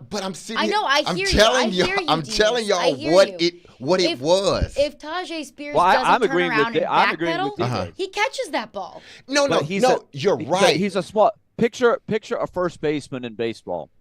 You know, the first basemen usually are not 5'8", right? Why? Mm-hmm. Because it's a small radius for a third baseman, a shortstop, a second baseman making a long throw. There's less margin for error. Was that catchable? Yeah. If Spears were 6'3", would he have caught that? Could he have caught that? Yeah, I think so. But I think it goes to D-Mace's point. The attention to detail is huge. And can you say that Spears could have caught it and he gets a little awkward adjusting the ball? Yes. Of course he could have caught it. But that is a play that I'm seeing exactly what D-Mase is seeing. The pattern and the open space is towards the front pylon in the end zone. The throw takes him back to the middle and forces him to adjust and backpedal. If he lays it out there a little softer, and he did have time to do that, he had all kinds of space, he's wide open, then that's an easy touchdown. It is. And again, it goes back to, listen, that's why these coaches harp on guys. Listen, you and the quarterback need to be on the same page. You know, if we ask you to go 12 yards, it's for a reason. If we ask you to go 15 yards and cut in, it's for a reason. The only way you adjust is, if the guy comes up and he press you, I was always taught, okay, If you run a 15-yard route, if the guy's off, I expect you to get 15, come in or come back down the ball. Now, when they come up and press, because they're going to push you a little bit, that 15 may go to 13, okay? Because now everything got to time up with the quarterback. If I still are hell-bent as a receiver to get to 15 yards and he's pressing, you know what's going to happen? Two things. Either the quarterback's going to say, nope, can't throw it to him, and go the other way, or the quarterback will say, I got to get it to him, and he's going to end up getting sacked. Why? Because we didn't threw off all the timing for the quarterback. It's the same with this particular pass or this particular play. When you do one thing, I expect you to do the other, then it throws things off. When I have enough time as a quarterback, and this will come for Will Levis, the more and more he gets to play. If I have a chance to actually look at the play as you're running it, I need to make an adjustment for you. Okay, knowing that, okay, he can't get to the back pylon because he kind of stumbled coming out and everything else. He got pushed around. So I need to throw it to the front pylon to make sure he can go get it. Will's a young quarterback. Those are things that he will learn. But, yes, it was a bad throw because you had time enough to see that the guy wasn't going to make it to the back pylon. You need to throw it to the front pylon and allow his momentum to take him there. Because you threw it to the back pylon, his momentum wasn't going to take him to the back pylon.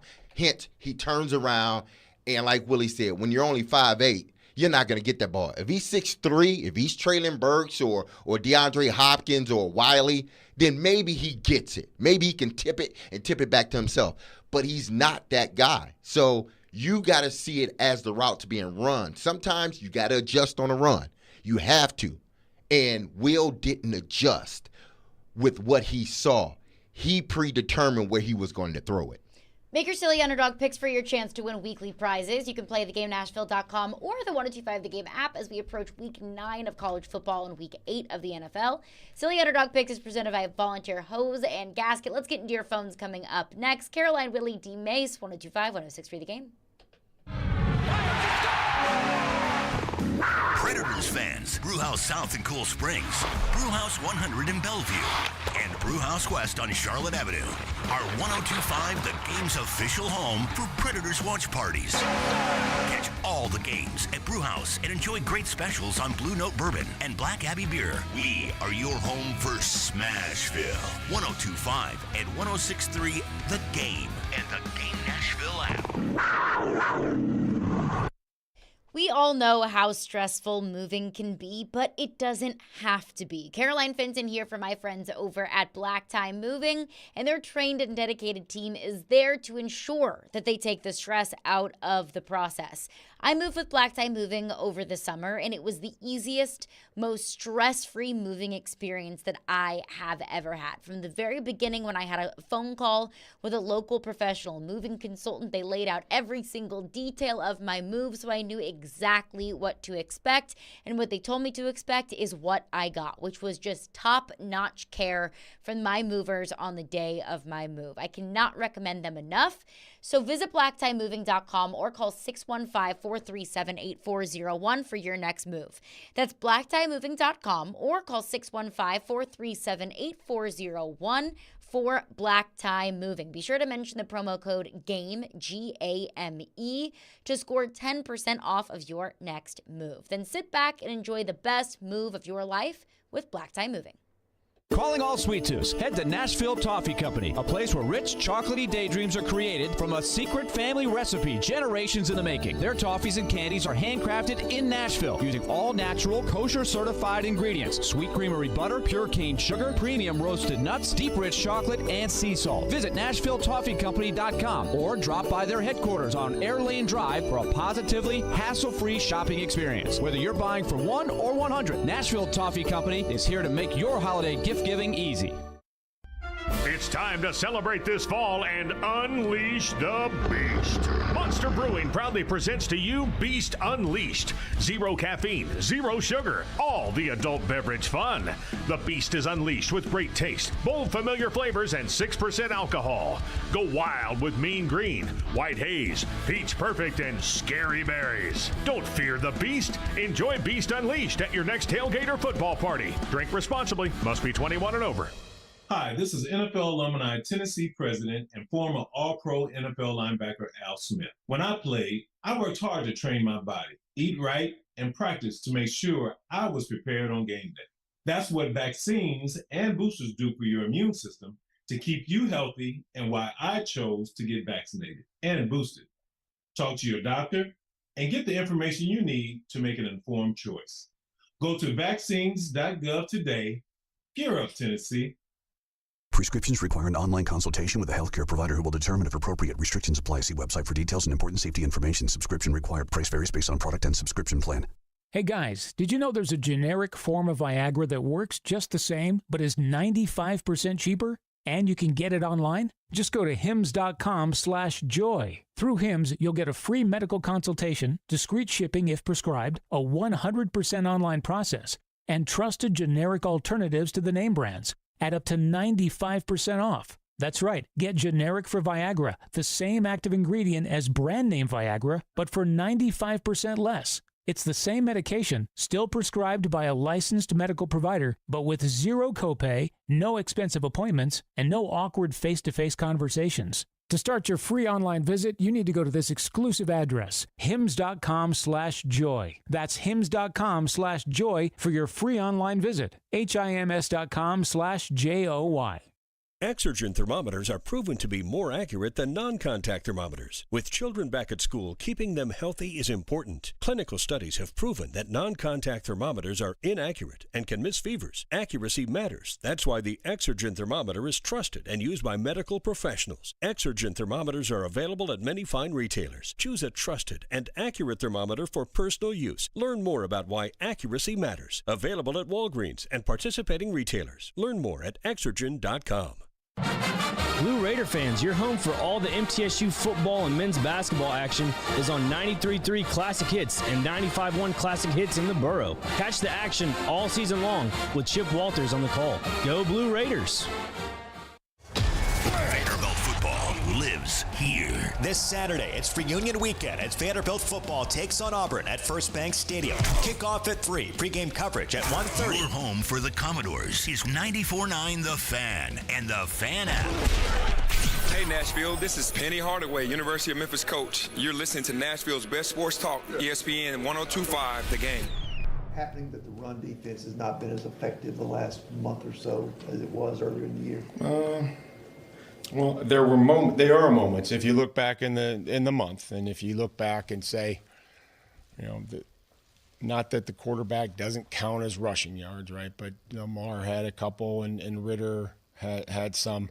So I don't think it was awful. Last night was a different story. That was, those were some base runs. We got to do a better job on the edge. The ball got on the edge, creased us inside on a couple traps. That we have to fit better. We have to get off blocks. It's no real secret. If you're in split safety, you got to make the ball go lateral, and you got to trigger and tackle. If you're in post safety, everybody's got a gap that they have to be responsible for. And then once the ball declares, being able to shed with good technique, have separation, not be on body, right? You got to play with separation. They're going to hold, right?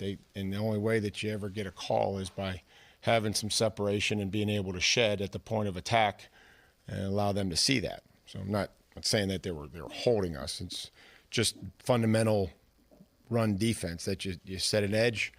Everybody fits where they're supposed to fit. When the ball declares, you shed and you tackle. That was Mike Vrabel up at the podium, and yeah, the defense was horrible. The defense was bad last night. To say the least. From the Steelers' very first drive, they have not scored a single touchdown on a first drive in a single game this season. The Pittsburgh offense has struggled all season long, averaging 80 rushing yards a game before last night. They rushed for 166.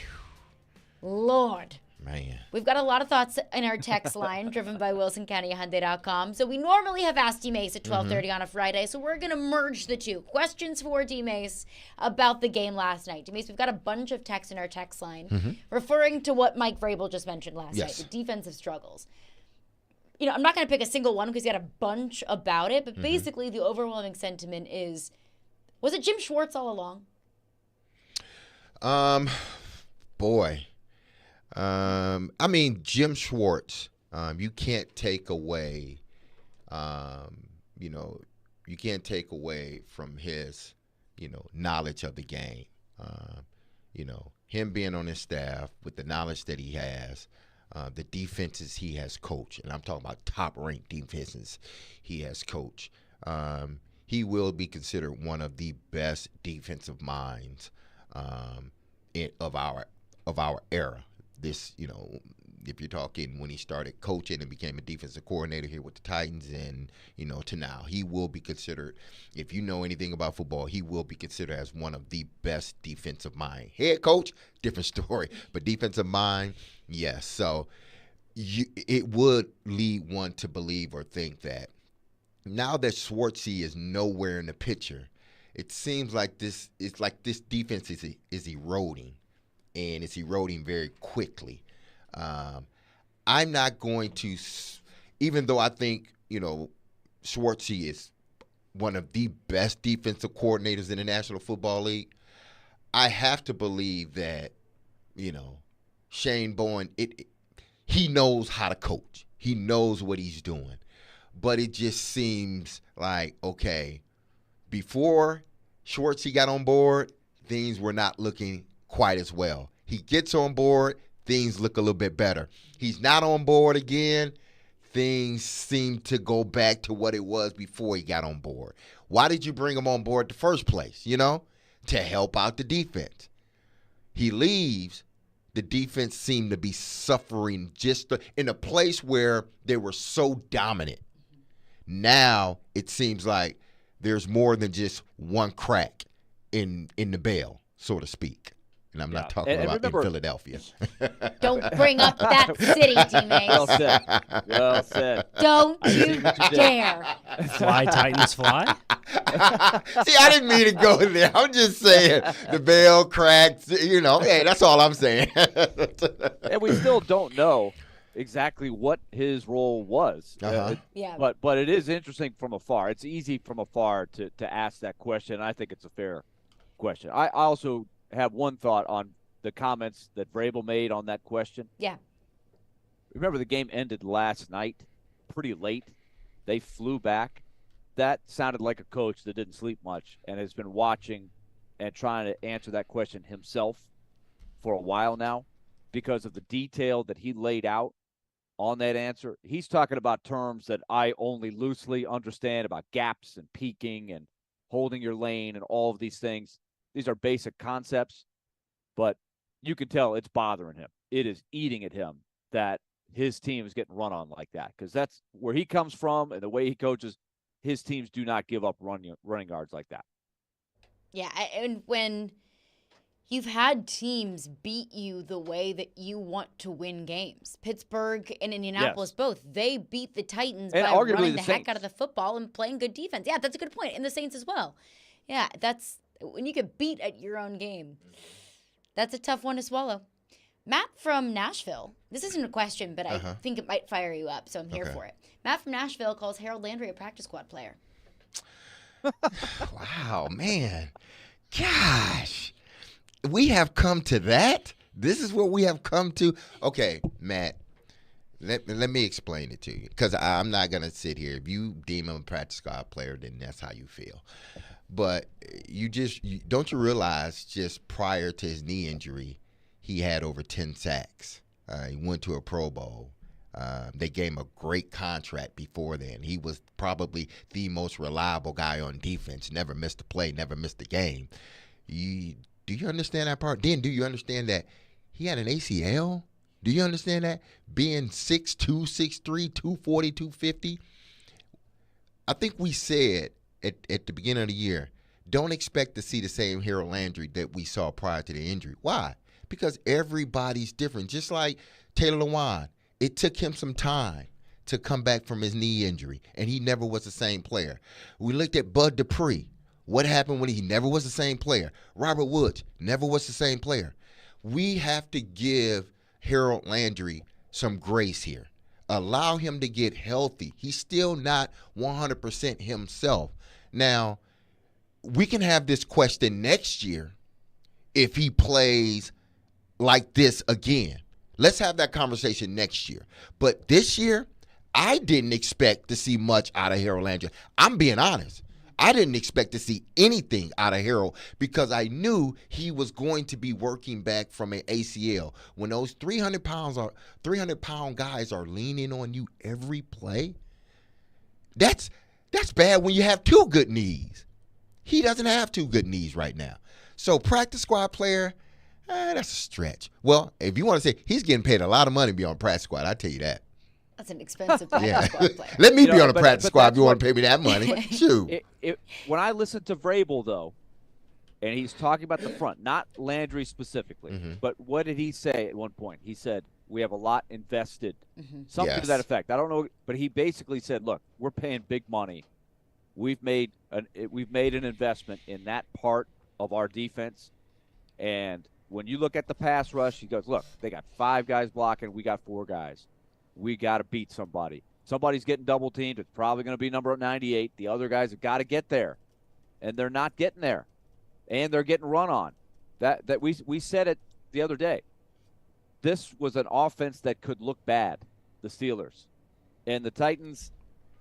They held them in check. Yeah, they only gave up 20, but they allowed that offense to function, and I thought this defense was capable of completely shutting down an offense like that, and they didn't come close to doing it.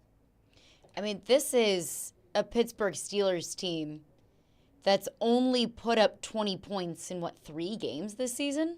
Scored 7 against the 49ers, scored 6 against the Texans, 10 against the Jags. I mean, this is a Pittsburgh Steelers offense led by an offensive coordinator that everyone in that city wants gone. And it was moving and grooving last night. And, yeah, to your point, Willie, he gave up 20 points, but it felt like at half Najee Harris, I don't remember how many yards he had, like 40, 50. It felt like a lot more than that. Well, it was the two. The two together ran well as a tandem. And that's what I think. I listened to Mike Tomlin's press conference after the game. That is what everybody was kind of excited about is, hey, did you find something here with the running game using both a little bit more, Warren and Harris? Harris more inside, Warren bouncing outside. That we'll see if they can do anything with that. But you're right. I mean, that was an offense and an offense coordinator that has been absolutely under the microscope and getting torn apart. And if Kenny Pickett makes a lot of easy throws, it could have been a whole lot worse than that. And I know we can do that all day long of, if this happened, shoulda, coulda, woulda. But that touchdown pass, it should have been a touchdown pass to Allen Robinson in the end zone, where they end up kicking instead of scoring there. It was just a bad pass from Kenny Pickett. Yeah, bad pass there. If Pickens keeps his feet in bounds. That's another one. Just easy the throws. Overthrow on a shallow cross that, would have netted you probably an extra 15, 20 yards. You overthrow that. So, the quarterback held them back, majority of the game. Now, at the end, he did make some plays he needed to make. But before then, he was the one, not the Titans defense. He was the one that was holding Pittsburgh. That's why I just can't, and maybe it's a good thing I'm not in Pittsburgh or a Pittsburgh fan. You can't blame Matt Canada for stuff like that. He designed the play. You don't hit it. Last night made it look like Kenny Pickett was the problem and not Matt Canada. Exactly. And I haven't watched enough Pittsburgh Steelers football this year to say that is definitively the case. But last night, it looked like it. It looked like it. Yeah. Back into your phones on this coming up next. Caroline, Willy, D-Mase. Tune in to 102.5 The Game tomorrow at 6:45 p.m. for our college football game of the week. LSU versus Alabama, presented by Twin Peaks. Take your tailgate to Twin Peaks for scenic views of all the hottest college football games across the country and home of the 29-degree beer. We are Nashville's best sports talk, live and local from 6 a.m. to 6 p.m. When you want the national Hey. I got this. I'll take it from here. Okay, go ahead. Dying to hear this. We have the best national voices that you'll find anywhere. Who was more deserving of being thrown from their game? I'm odd, so I get the odd picks. They have a new coaching staff. It's not a bad scenario for them. We are 102.5 and 106.3 The Game. And 94.9 The Fan.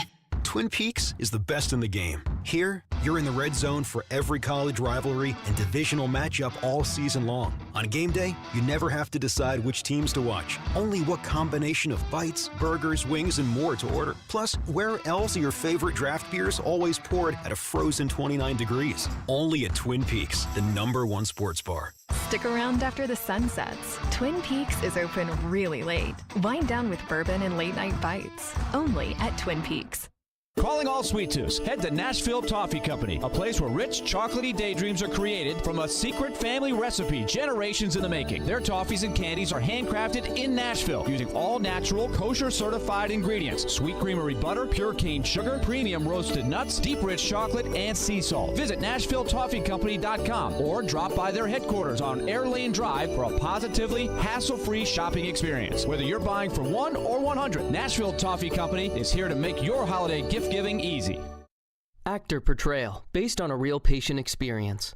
I'm Mike. I'm a husband, proud father of 2, work my butt off 6 days a week, some nights too. When my family or my company needs me to make it happen, I make it happen. But a few months ago, I started having trouble making it happen, in the bedroom. I tried some pills online, but they didn't work. Honestly, I thought about throwing in the towel on my sex life, but I'm not that old. I still want to enjoy intimacy with my wife. Like that poet said, I don't want to just go gently into that good night. So I went to the Tennessee Men's Clinic in Franklin. Got some lab work done, was prescribed some meds, and wow, it made it happen. I can't say enough about them. Their providers took care of me, followed up, and made sure I had a treatment plan that actually works. It's awesome. If I were you, and you're like me, I'd give them a call today, 615-208-9090, or go to TennesseeMen'sClinic.com. If you're like most guys, they'll make it happen for you too. Visit our website to learn more, including side effects, treatments extra. Results vary. Need cash for the holidays or want to be credit card debt free for the new year? Call Loan Pronto today. Their Express Equity line of credit can get you $20, $50, $100,000 in as little as 5 days. Willy Donick here. Listen up. You've got a ton of equity in your home, and Loan Pronto can help turn that equity into cash to put it to use. You can access up to 95% of your home's value. Use the money to pay off all your credit cards or pay off personal loans. Start the home improvement project you've been looking for. You can get the money you need now and still keep your primary mortgage intact, so your 3% rate is protected. Call right now, 615-499-5780. Get the holiday cash you need or pay off all those credit cards. 615-499-5780 or go online at loanpronto.com.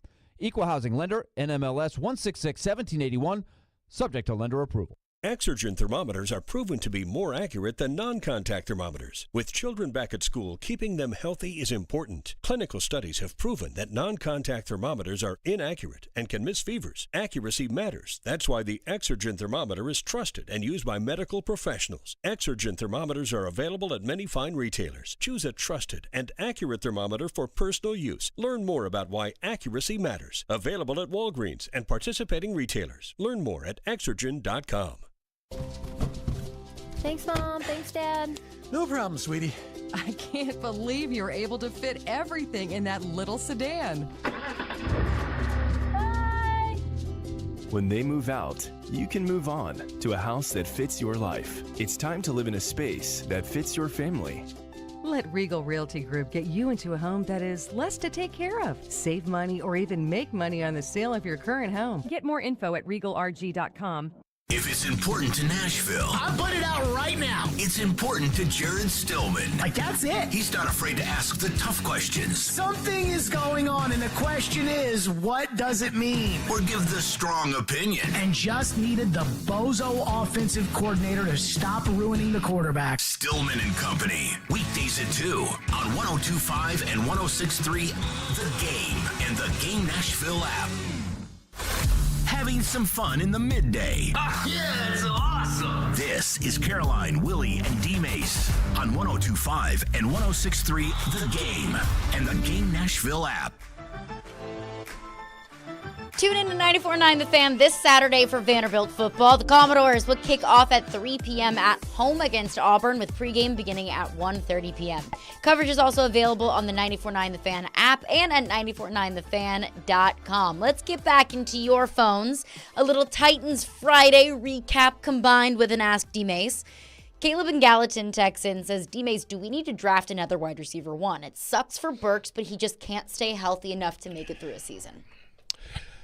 Man, it's so early, but the trend seemed to be he's not finishing an NFL season, or he's not playing enough games in an NFL season that it's going to allow him to reach his maximum potential. And then when he's in the game, he hasn't asserted himself as an offensive threat. So again, I don't want to completely write the kid off, but yeah, you need a backup plan. You need a backup plan. You need to draft another receiver, or find a receiver that's young enough in free agency that has proven himself in this league. You're going to have to pay. Jefferson will be available. I tell you that. I'm sure he will be. As in Justin? Justin Jefferson will be available, but it's going to come at a premium price, because you got to think he made it seem as if he only wants to play with Kirk Cousins. Kirk Cousins still hadn't got a new deal. Now he's hurt. They may be looking to go in another direction with their quarterback. You think Jefferson wants to be there with a rookie quarterback, first-time signal caller, or some bridge quarterback that's not Kirk Cousins? I think there will be a market for Jefferson. But again, the premium, it's going to be high. You're going to have to give up a lot to get him, and then you're going to have to pay him.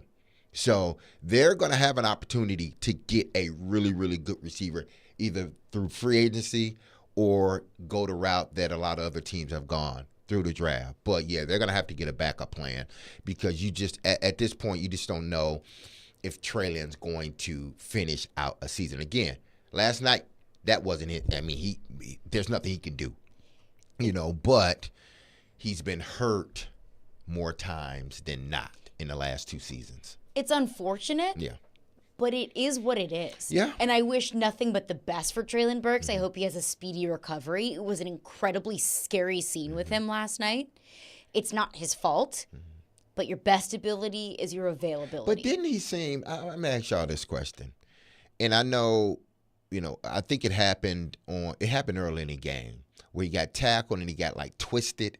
And it seemed like after that, and that was early, he was limping the whole game. He just didn't seem like himself. He didn't seem like a guy that felt, I'm a part of the offense. He seemed less than 100%. Yeah, he seemed less than 100%, but he didn't seem like he was into the game. He seemed as if he was a guy that knew he wasn't a part, or was feeling he's not a part of what's going on. What do you see from him to make you think that? It's just his demeanor.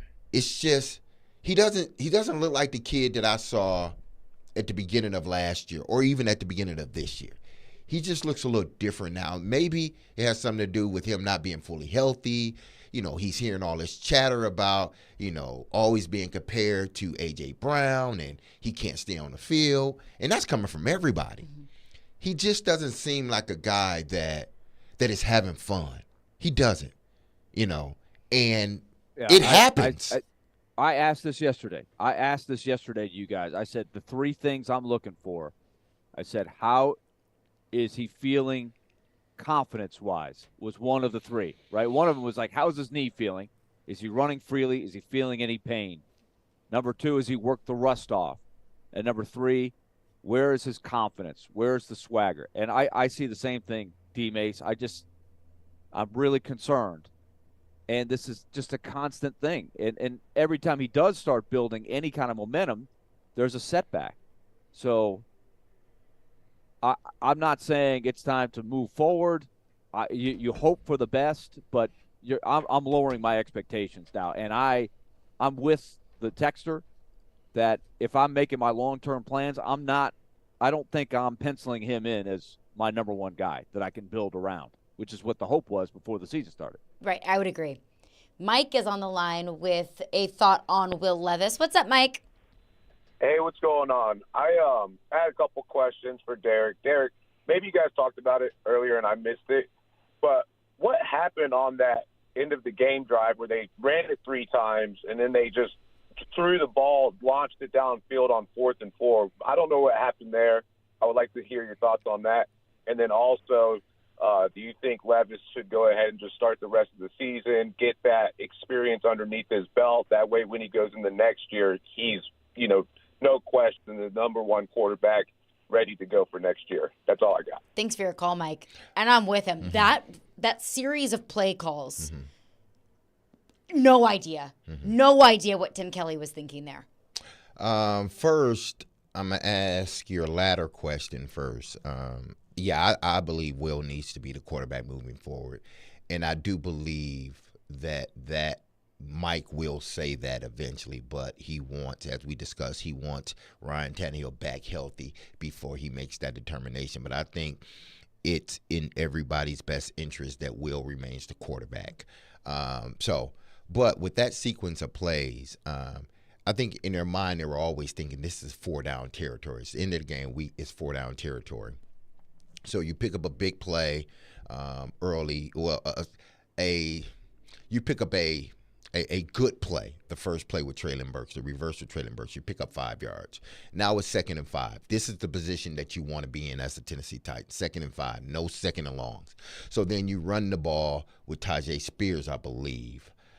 He gets a couple of yards. It was end around to Burks, which was a puzzling play call, especially considering Burks was limping all game long. Yeah, but he still managed to get 5 yards. And then you run Henry up the middle. You gain 1. You gain 1. And then the draw to Spears for no gain. Okay, so you get 5, and then everybody in their mind knows that give Derrick Henry the ball. It's 2nd and 5. See, we can't have it both ways here. We can't say give Derrick Henry the ball on 2nd and 5, but no, in this situation, don't give Derrick Henry the ball on 2nd and 5.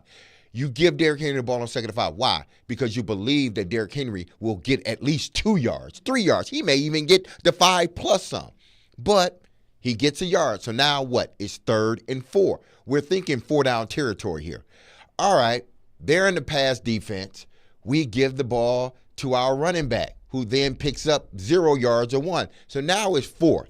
One thing Pittsburgh was not going to let happen was we're not going to let DeAndre Hopkins catch this ball on 4th and 4. That is not going to happen. So it was a combo coverage on D-Hop. You got one-on-one with a young, big, strong, physical, speedy wide receiver in Traylon Burks. One-on-one.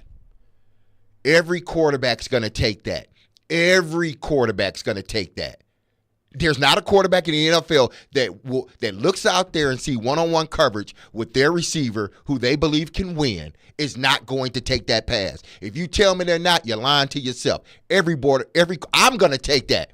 And I'm not a quarterback, but I see him out there one-on-one. I'm throwing it. That's where I'm going. It was just they didn't complete it. It was the right read. But they just didn't complete it. You complete that pass, nobody's questioning Tim Kelly on the first 3 possessions. I would. Nobody. I would. You're not questioning why. How can you question them? It's first down. I can question things even when they work. But what I'm saying is this. Nobody's making a big deal about those play calls if Traylon catches the ball and it's first down, Titans extend the drive. Because you can say something, but you don't have much to stand on because ultimately what we want to accomplish, we accomplished it by throwing the ball to the one guy that was one-on-one. You don't get many opportunities to throw to a guy one-on-one in this league. When you get it, you take advantage of it. It was more so. Go ahead, Willie. The two draws to Spears at the end of the first half and then on that drive we're talking about are 2 of the biggest second guesses. And it's unfortunate because Spears has had, and I've been the guy clamoring, get him the ball a few more times a game. And they gave him the chance to do it. I like him in the draw.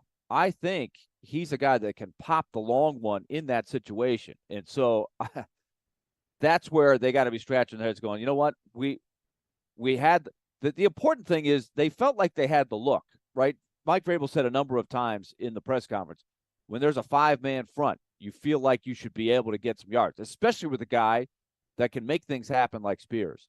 So it's like the best laid plans. But there is probably no bigger second-guess play in football than running on third and medium to long. I just wanted to see Tim Kelly give Will Levis more of an opportunity to get the game in his hands, to throw the ball when it mattered most. That like 3 run plays in a row, and I get it. You got the best running back in the league. I have never, ever critiqued running the ball with Derrick Henry too much. I just wanted to see Will Levis at least get one opportunity before it's 4th down and you got to lob it deep. I wanted to see them use Will Levis's arm a little bit more. He was throwing really good passes. I mean, that one pass where he stepped up and avoided the sack and hit Nick Westbrook-Akine. That is a starting quarterback in the NFL kind of throw. The 2 throws to Kyle Phillips. I was like, man, that guy's got a zinger. I would have liked to have seen Tim Kelly tap into that a little bit more when it mattered most in a gotta-have-it situation.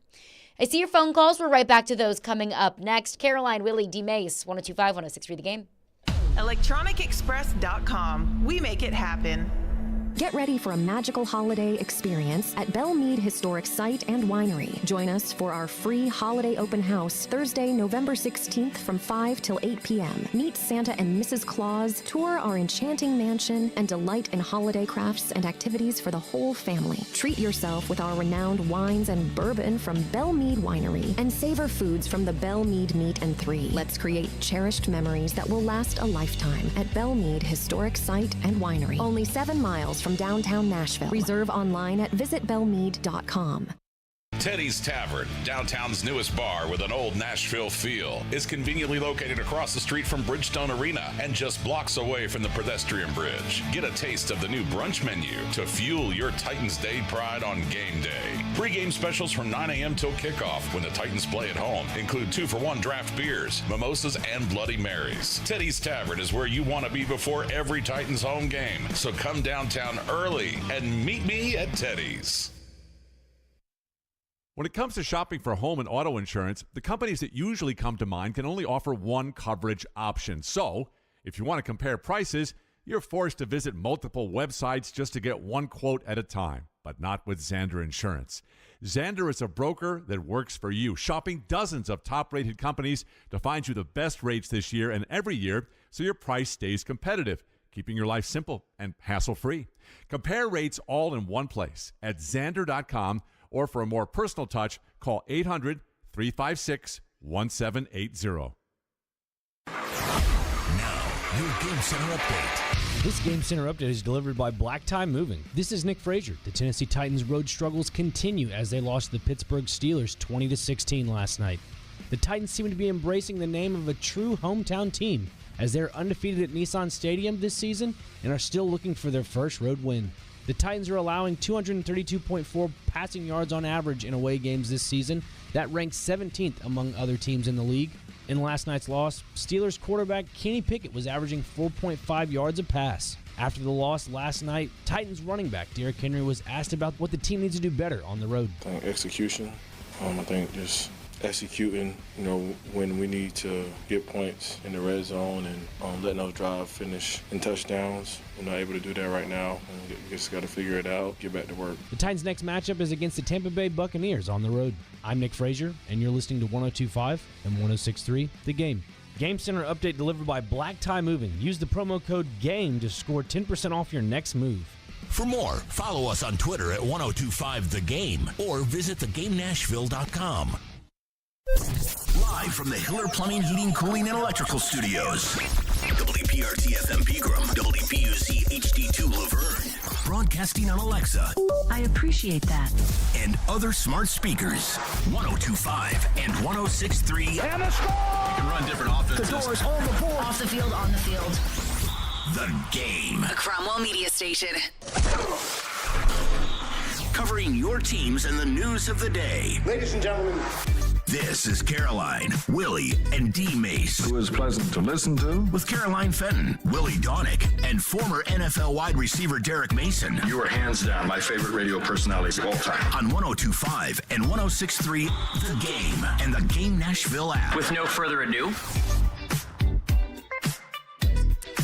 Caroline Caroline, Willy, D-Mase, 102.5, 106.3 The Game, and the Game Nashville app. We are live from the Hiller Plumbing, Heating, Cooling, and Electrical Game Studios, and we're streaming live on Twitch, Twitter, YouTube, and Facebook Live every single day. We just had Ask D-Mase, brought to you by Calabria Pizza. Come try their pizza in Goodlettsville and Mount Juliet, because life is just too short to eat bad pizza. But today is a Titans Friday. Titans fall to the Pittsburgh Steelers 20-16 on Thursday Night Football last night. So let's get back into your thoughts on that. Our phone lines are driven by WilsonCountyHyundai.com. I think we need a little bit of positivity in our life, so Eric is on the line. What's up, Eric? Hey guys, D-Mase, if you don't mind, I've got a dad joke for you. Go ahead. You may or may not get this. Okay, so why was the skeleton not allowed to play music at the church? You got to give it to me. Okay, because didn't have any organs. I like that one. I kind of figured you would. But Derek, you can answer this, and other guys, y'all can answer this too and stuff. Now, with Will Levis starting the last couple of games, with the game plan, was it similar to Ryan Tannehill's, or was it a little bit different? They have to make adjustments to kind of fit his skill set. Just wanted to get your thoughts on that, guys. It's always good to talk to you. Y'all take care and have a great weekend. Thanks, Eric. Appreciate it. Thank you, Eric. Appreciate it. Did they have to change the game plan? I don't think there was much in regards to changing game plans. I just think on a short week with a rookie quarterback, you got to scale things down because he didn't have that week to prepare for the Pittsburgh Steelers. And that Steelers love bringing different blitzes and zone blitzes and twists to try to confuse a young quarterback, which they tried to, but Will Levis did a wonderful job at picking it up, calling, the mic out and making sure guys saw hot when they needed to be hot, which means that nickel guys coming out, linebackers blitzing, so you call out your hot protection and you slide protection. He did all of that stuff. So I just think they scaled it down because he didn't have a week to prepare. I don't think they drastically changed, well, we ran this with Ryan Tannehill when he was playing. Well, we can only run this with Will Levis. I think there are still things that, they would have ran with Ryan Tannehill that they ran last night with Will Levis. I think the only difference is it's not that they changed anything. They scaled it down some because at least with Ryan, he has a history of playing the Steelers. So he understands. So you don't mind expanding the playbook. But with Will Levis, he doesn't have a history of playing against this team. So you scale it down a little bit and give him plays that you feel are going to be beneficial for him in the offense. Wes is on the line with a thought on something. What's up, Wes? Oh, yeah, it's definitely a thought on something. On Burks. Okay, there we go. Now I see it. Brain's working. So I might make some people upset when I say what I'm about to say. But first off, I'm going to ask you, D-Mase, because I'm going to go out on the limb here and say you probably know a little bit more about football than me. Mm-hmm. So with that being said, I've seen enough of Traylon Burks. I hate it. I really do hate it. But we held off on pulling the string on Marcus. That didn't get us really anywhere. We held the string on a few others that we probably should have cut away with sooner. Now, David Long is one of those ones that you kind of wish you had back that you wish you wouldn't have cut. So I think there's a lot of back and forth with stuff like this.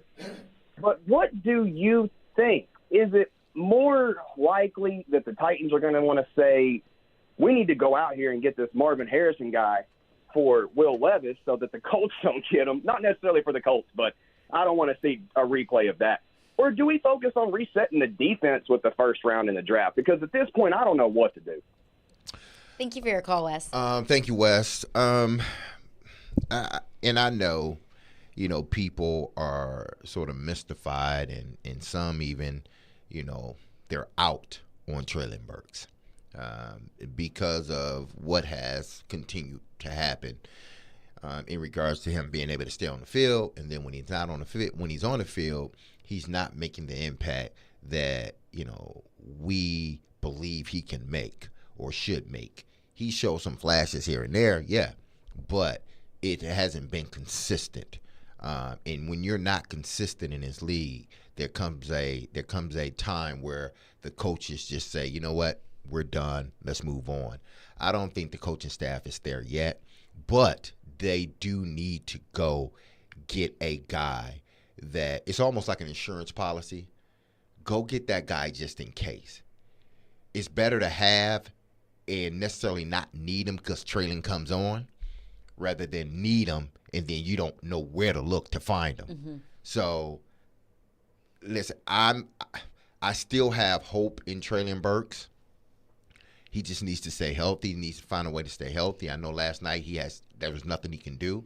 But you got to have an insurance policy. You need to figure out how can you get another top flight receiver in this organization via the draft or free agency. That's something that, especially with a young quarterback, because D-Hop can only play with him for so long.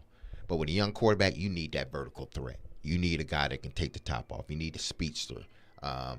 And, you know, you can't hang your hat on Traylon Burks. You need to go get an insurance policy just in case. Now, Traylon may end up being a great number 2. Mm-hmm. But as long as it's sort of like Davis and Brown. Eventually, the Titans saw, like, Davis is not a number 1. So let's go out and get a guy we believe can be a number 1. And it worked out for him. I'm still damn upset that they didn't keep those 2 guys. No, I'm serious. I am upset when you have 2 guys that can play in your system that has done well. You find a way to keep them. They've always made this mistake, whether it was myself and Drew Bennett or now A.J. Brown and Corey Davis. They allow both of them to get out of the building, and that is a mistake. Don't make that mistake again. Don't just throw the baby out with the bathwater, okay? Give Traylon, but go get you an insurance policy. So at least if he does work out, it's a number 2. You got your number 1 now. Now you got a good 1-2 punch. Cameron texts in about Traylon Burks, says it's a hard discussion to have the day after his injury, but Burks sucks. Outside of the obvious scary injury last night, the dude gets hurt every time he's on the field, and when he's on the field, he makes little to no difference. I did notice that last night, that every time he made a play, it felt like he was limping. Yeah, he got tackled on one of those plays, and it was like a weird sort of the way he got twisted around, and he got his leg caught up underneath the guy, and it sort of stretched, you know, the groin area. I'm pretty sure the inner thigh area, and he just wasn't right after that. But again, I'm not ready to throw out the baby with the bathwater. I'm just not. That's just me. What would be the point that you would say that he just needs a fresh start? It won't come into next season. Mm-hmm. I need to see him I agree. season. I think you got to still – because what are you going to do, cut him? I don't think you cut him. And you're not going to trade him because you're not going to get anything for him. I think you do the best you can. You build differently. You don't build around him, but you just hope for the best. But I see what everybody is saying. It's got to be frustrating. Yeah. You've got to move on with your planning, but still hope that the light goes on at some point. Ike is on the line. Steelers fan, giving Levis some praise. What's up, Ike? Hey, good morning. How you guys? Good. Good. Well, I want to say, first of all, I hope Burks is going to be okay. I'm a diehard Steeler fan, and I just want to say that Mel Kiper and all these idiots that talk trash about Levi, you guys got a franchise quarterback, and I'm just telling you that. Everybody gave praise to Malik Willis, and nothing against him. He's not going to make it. And I'm just glad for you guys, and that's basically what I want to say. Thank you, I appreciate it. Levis, not Levi. I mean, if you want to call him Levi, you can call him Levi. Billy Jeans. Hey, he's sturdy like a pair of Levi's, so there you go. When I text the name Levis, it puts an apostrophe. It does, it's like I'm saying, do you like your Levi's? Like it's an autocorrect. I think Levis needs to become more of a household name so that doesn't happen on my phone. Surely one of these days, autocorrect will catch on. Yeah. It hasn't caught on to ducking yet, but I'm still holding out hope that maybe that will. But it's hard not to get excited about Levis. And now he's got to go through all these stages, right? He's got to stay humble. He's got to keep working on his weaknesses because there were some throws last night that he sort of got away with, which is what you expect to happen. But so far, so good. And there's some plays that have you going, wow, right? Where he delivers it so quick. He can throw it off the back foot. He can hit a guy way downfield with zip on it. Like there are plays last night where I'm saying, could Tannehill come close to making that throw? No. Well, even a throw to Nick Westbrook-Akine on the where they were playing cover 2, and he found it right in the hole. It was just a flick of the wrist, and it landed perfectly. That's a sack. That's a sack with Tannehill. Exactly. Yes. So, dead sack. But here's the crazy part about this, Willie and Caroline. You know, this tells you that no matter what the Titans do outside of Derrick Henry, nobody from a national standpoint really cares. I'm watching First Take, and I want to thank my guy Bart Scott. I played with Bart in Baltimore. He's a Detroit native. Went to a rival high school of mine, but that's still my dude. Can't wait. Yeah, can't wait. So they got him, and they got Clark, and they got Stephen A., and they're just talking all about the Pittsburgh Steelers and of course, saying some good and some bad. Yeah. But and it wasn't until the end where Bart had to say, had to bring up Will Levis. Like, he played a good. Did y'all see that guy? Like, the Titans have their quarterback of the future. He verbally said that. But it took until the end of basically the segment and it was like Bart wanted to get that in to make sure, like, yeah, y'all talking about Pittsburgh and what they are and what they aren't, and Mike Tomlin, how great he is, and he's right about Tomlin. But y'all missing what this young kid did against a Pittsburgh Steelers defense. He played well. Wasn't great, but he's not the reason that they lost that game. So I hope and pray that people start to recognize, like, this kid has something. Now, listen, he may not end up being a Hall of Famer or whatnot, but the kid has something that we haven't seen here in a while from a young quarterback. I would agree. I think that's a great point, is how good. Now the question isn't, hey, can the guy be a starter? It looks like he can be a starter. So he's already advanced way past Malik Willis, where we're still thinking, I don't think he's a starter. I think he's a backup. Now you're saying, how good of a starter is Will Levis? Is he special, right? He's making some special plays that have you going, yeah, I want to see some more of this. But now he's got to keep doing the work to get better. That's how you really become special. Right. And even after a tough loss, I think the glimmer of hope for this fan base is, man, that was a tough loss, but we got our guy, and we believe in Will Levis. And one thing that has bothered me. For example, I don't think we're going to hear any talk for the next several weeks of, well, maybe they should think about drafting a quarterback for a third straight year. Right. That is on hold for the foreseeable. Sorry, Caleb Williams. You're not coming here anytime soon. Yeah, I don't think the Titans are going to be that bad to be able to get Caleb Williams. But one thing that has bothered me since that game ended last night, and I want to get your thoughts on it, is the fan base just bitching and moaning about the interception. Where I saw so many people on Twitter last night like, well, what's the difference between Levis and Tannehill? Because if Levis is just going to throw picks to lose us games, we can do that with Tannehill. I have no problem with the interception that Will Levis threw. No problem at all. It was, you had to have it. You needed to get into the end zone. They were struggling in that final offensive possession. And does it stink that that's what ended the game? Yeah, it did. But Will Levis just had to go for it. It was a throw that he had to make, and it got picked off, and that's unfortunate. But dang. Well, it's going to happen, and you can't, when you're in situations like that where, your only recourse is to throw it in the end zone, and everybody in the building, everybody knows it, and he knows it himself. And he knows that they're going to play the defense that is going to prevent him from throwing the ball in the end zone. But you know what? I got to do it anyway. I got to throw it in the end zone anyway, because if I don't, we're going to lose it on downs anyway.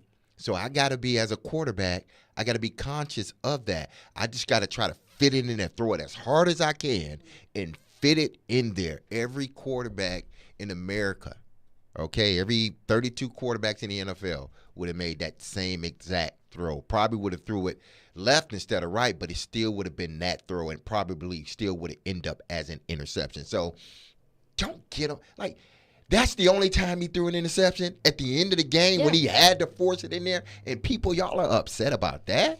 And granted, there were a few passes last night that were near interceptions. But all of those are really, at the end of toward the end of the game when he had to force to make a play. Now the D-Hop one, that wasn't almost an interception, but it was just a bad pass. He should have came to Kyle Phillips. But this guy attacks a defense. Yes. And the way he's doing that, I wonder in the coming weeks what that's going to mean for Derrick Henry. Can you imagine Derrick Henry in a world where they're not stacking the box on every play?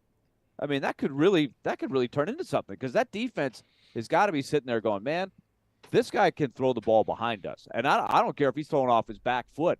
He can throw it behind us. So now they got to get the guy that can get behind them, right? Mm-hmm. That's where Burks, that's the frustrating piece to the puzzle here. But you know what I'm saying? Like, that's a feeling of a defense. Yeah. Of course. Getting them back on their heels a little bit. That's going to help Derrick Henry.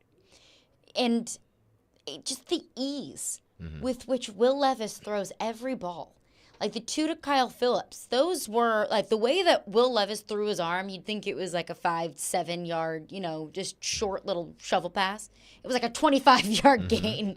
And he just flicked his wrist and just got out there. Like his arm is as advertised.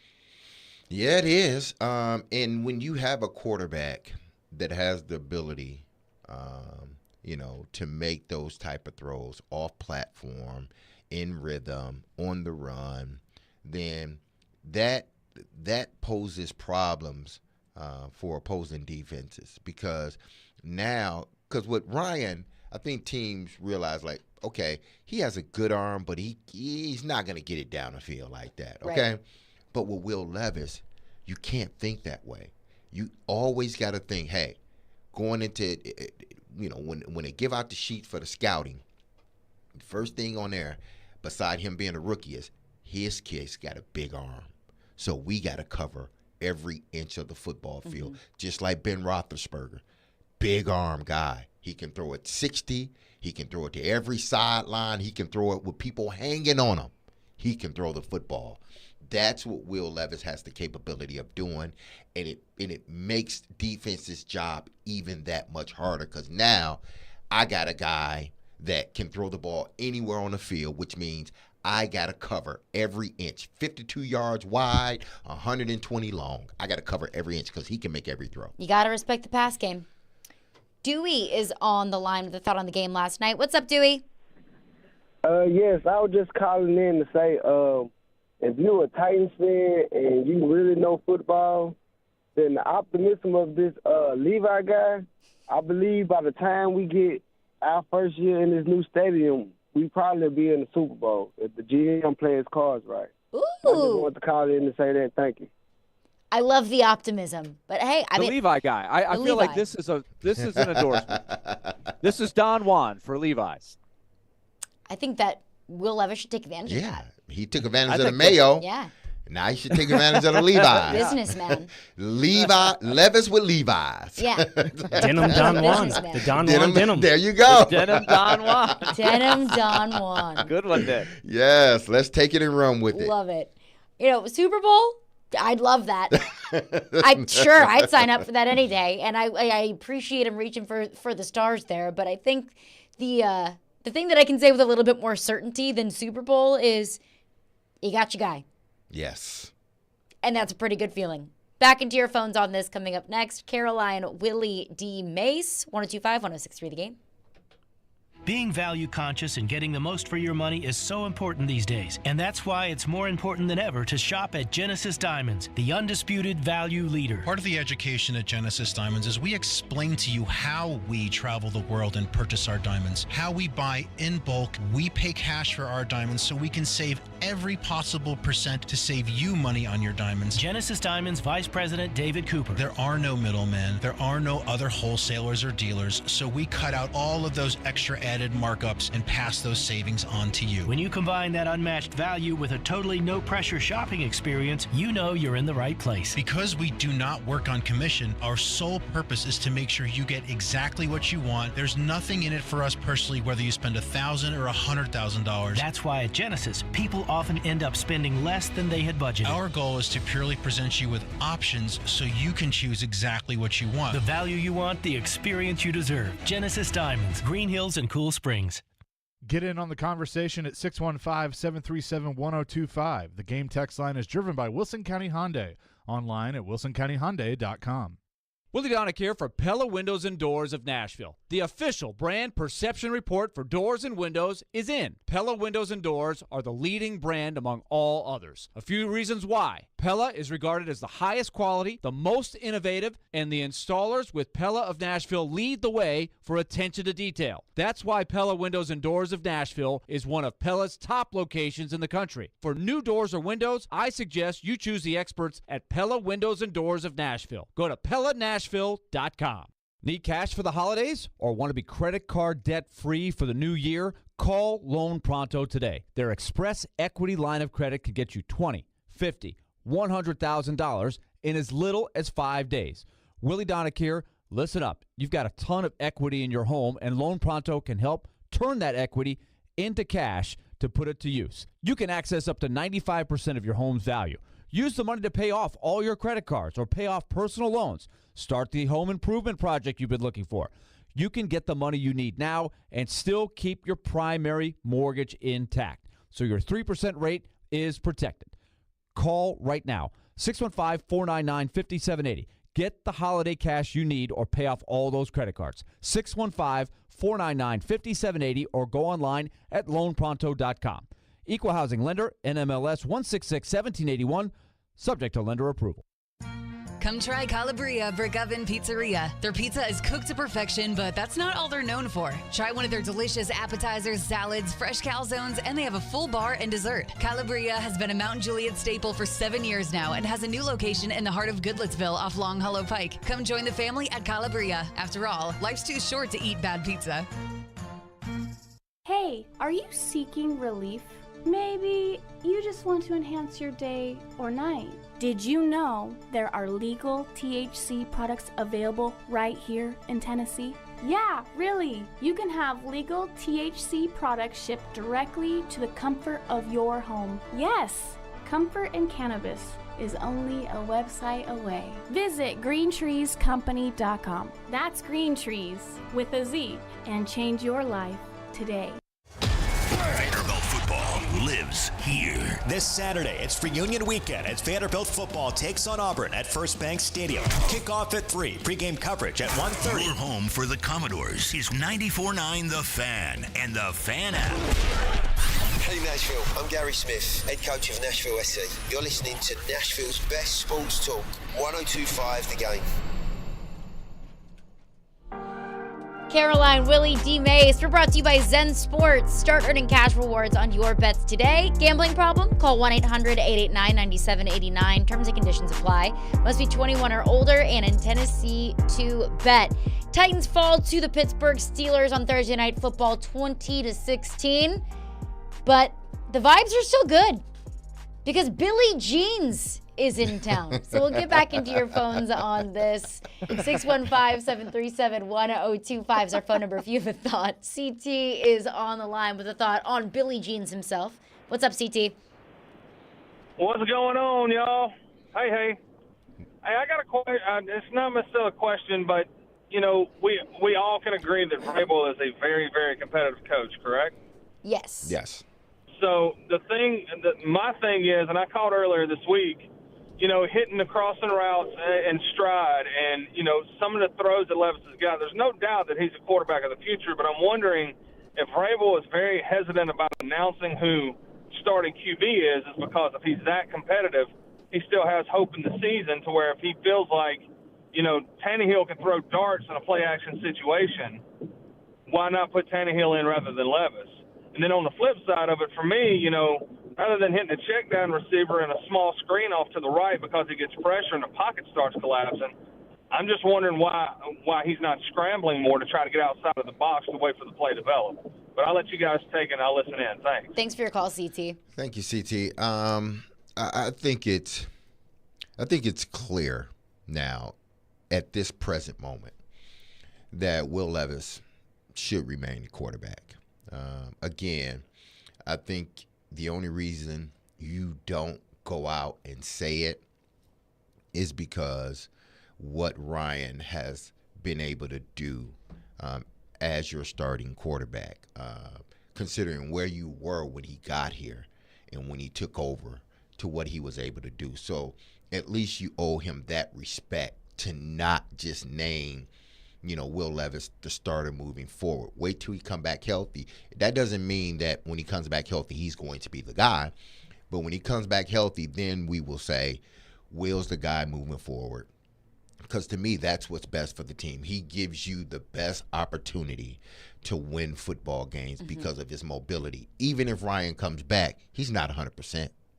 He's just one offensive lineman falling on him or him getting sacked from being hurt because he's already injured. But even the Ryan Tannehill that we've seen so far this season, he doesn't make that throw to Nick Westbrook on the sideline. He doesn't. He doesn't do a lot of the things that we saw Will Levis do last night. Part of that is the arm. Part of that is, Will Levis's ability to escape pressure. But if Mike Vrabel means what he said today, of we're going to do what's best for the football team. We're going to do what helps us win football games. Who gives us the best opportunity to win football games? Right now, that's Will Levis. I think that's the case. And I think he was saying that without saying it. I think he was kind of leaving it to everybody to figure out. But he's trying to be respectful to Ryan Tannehill. Now, this is what I can see, okay? They've got a string of games here that if you take a look, that could they win 4 out of the next 6, something like that? I mean, could they be sitting at 500 with 3 or 4 games to go? I think that's a possibility. And let's just say Will Levis gets hurt.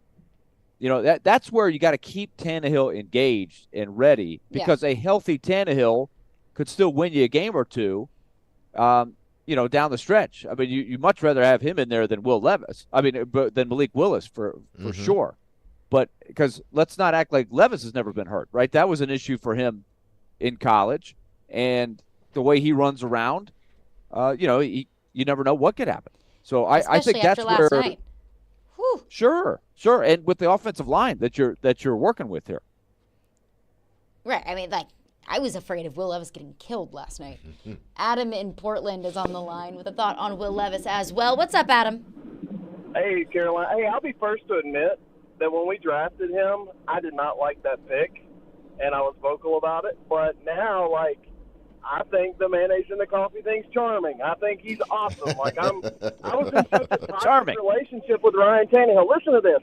So, have you ever dated somebody? And you're like, oh, this is going okay. And then you meet the person you're actually supposed to be with, and you're like, well, that last relationship sucked. That's where we're at. Derek, I don't think we owe Ryan Tannehill anything. I want to put on Facebook that I'm in a relationship with Will Levis, and we deserve to do that. And we're not going to mask our happiness for Ryan Tannehill. He has our sweater, which is $140 million.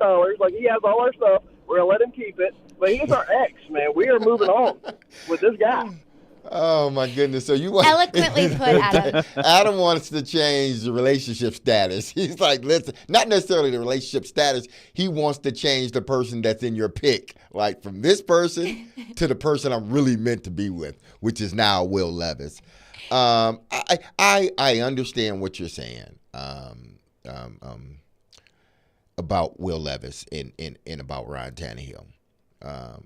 But the same respect that we want this organization to show Derrick Henry, and Derrick Henry deserves respect. So, you don't trade him in the middle of the season. You keep him. Again, he's not Derrick Henry, but his contribution to this organization since he's been here is a notch right below what Derrick Henry's, what he means to this organization, what he has meant to this organization since he's been here. And what I mean by that is, where was this organization before Ryan took over? They were struggling. Mm-hmm. And they went out and got Ryan Tannehill, and he came in and was the quarterback and some that we had been wanting for this organization. He helped lift this organization back up with Derrick Henry. So we can't just dismiss Ryan Tannehill and say we don't owe him, or the organization don't owe him that much. I think you do, because he was a critical and a pivotal part of what Mike Vrabel has been able to do. 3 out of the last 5 seasons, have winning records, make it to the playoffs. A big part was Henry. I get that. But we can't diminish what Ryan was able to do. Is he your quarterback moving forward? No, he's not. Will is. But you do owe him at least that respect to say, you know what? I'm going to hold off. Everybody understands and know who the future is now and moving forward. But I owe it to my quarterback who came in here and was a consummate pro, didn't complain about anything. He just went out there and tried to do the best he could. And at times it was really great, and at times it was really bad. One texter texts in, mad at us. Ooh. Yeah, it says, so hands down, you all think Will Levis gives us the best chance to win now? Seriously? We put up 3 points last night in the second half and lost by 4. This Levis hype is the most Nashville fan thing ever. He will not be the guy. QB purgatory awaits, and Nashville deserves it. Mm-hmm. Wow. Nashville deserves quarterback purgatory. I guess that person's not a Titans fan. My goodness. Yeah, I mean, I don't know how you can watch Will Levis and not say he doesn't give you the best chance to win. Yeah, that's just somebody that don't like the Titans and don't like Will Levis. I would assume. Now, if you're a Titans fan and you think that way, you might want to rethink your fandom, because again, there are things he still needs to get better at, as all rookie quarterbacks do. But he's shown you, again, aside from the strong arm and his ability to make certain throws, what I wanted to see and what I continue to see is his poise under pressure. Whoever texts that to us, just look at the man's poise under pressure. We haven't seen this in a while. Listen, the kid's going to have his ups and downs. Every quarterback does. But he's shown the poise that is encouraging. He didn't let that defense rattle him, and they tried to throw a lot of stuff at him, and he did not let that rattle him. He went about his business. Was it great? No, but he wasn't the reason why they didn't win that game. I think both things can be true. You could acknowledge last night that Will Levis had his struggles, that he was inaccurate at times, maybe made some bad decisions last night, and also that he gives you the best chance to win. Both things can be true, and I think both things are true. Yeah. Jerry is on the line. I think he gives you another dimension. Yes. Right? I saw an offense that was really limited with Tannehill, especially with his mobility issues, which I am going to say going forward are probably going to still be out there to some degree, right? I think Tannehill's days of being an effective runner are probably in the past. And so Levis, with his arm strength, with the way he stretches the defense, what that could mean for Derrick Henry, I think you just got to say that that's the way to go. Yeah, totally agree. Jerry's on the line with a thought on what needs to change for Levis to be good. What's up, Jerry? Hey, there needs to be shakeup in upper management or the players that you put out there, because now you have the quarterback, but you want to protect whoever you're going to put out there. What changes do you think they need to make, and who should be in the positions to make those decisions? Yeah, thanks for your call, Jerry. Well, they just made a change in upper management of who is making those decisions. So I think that some of the roster issues you're looking at is a little bit of a hangover from some bad drafts, some bad draft picks from John Robinson. I think it's moving on from A.J. Brown. and maybe some decisions that Rand Carthon and Mike Vrabel made in the offseason that we can no longer put on John Robinson. You're not going to hit on every single draft pick, but this roster does have some very obvious holes. And I think that there was an obvious talent disparity last night between the Titans and the Steelers. The Steelers' defensive front was just overpowering this Titans offensive line. Yeah, I don't think we can, go to changing things in management now. I don't think it's at that point, because if you're saying we need to change things in management or whatnot, if you're talking about making changes because they changed the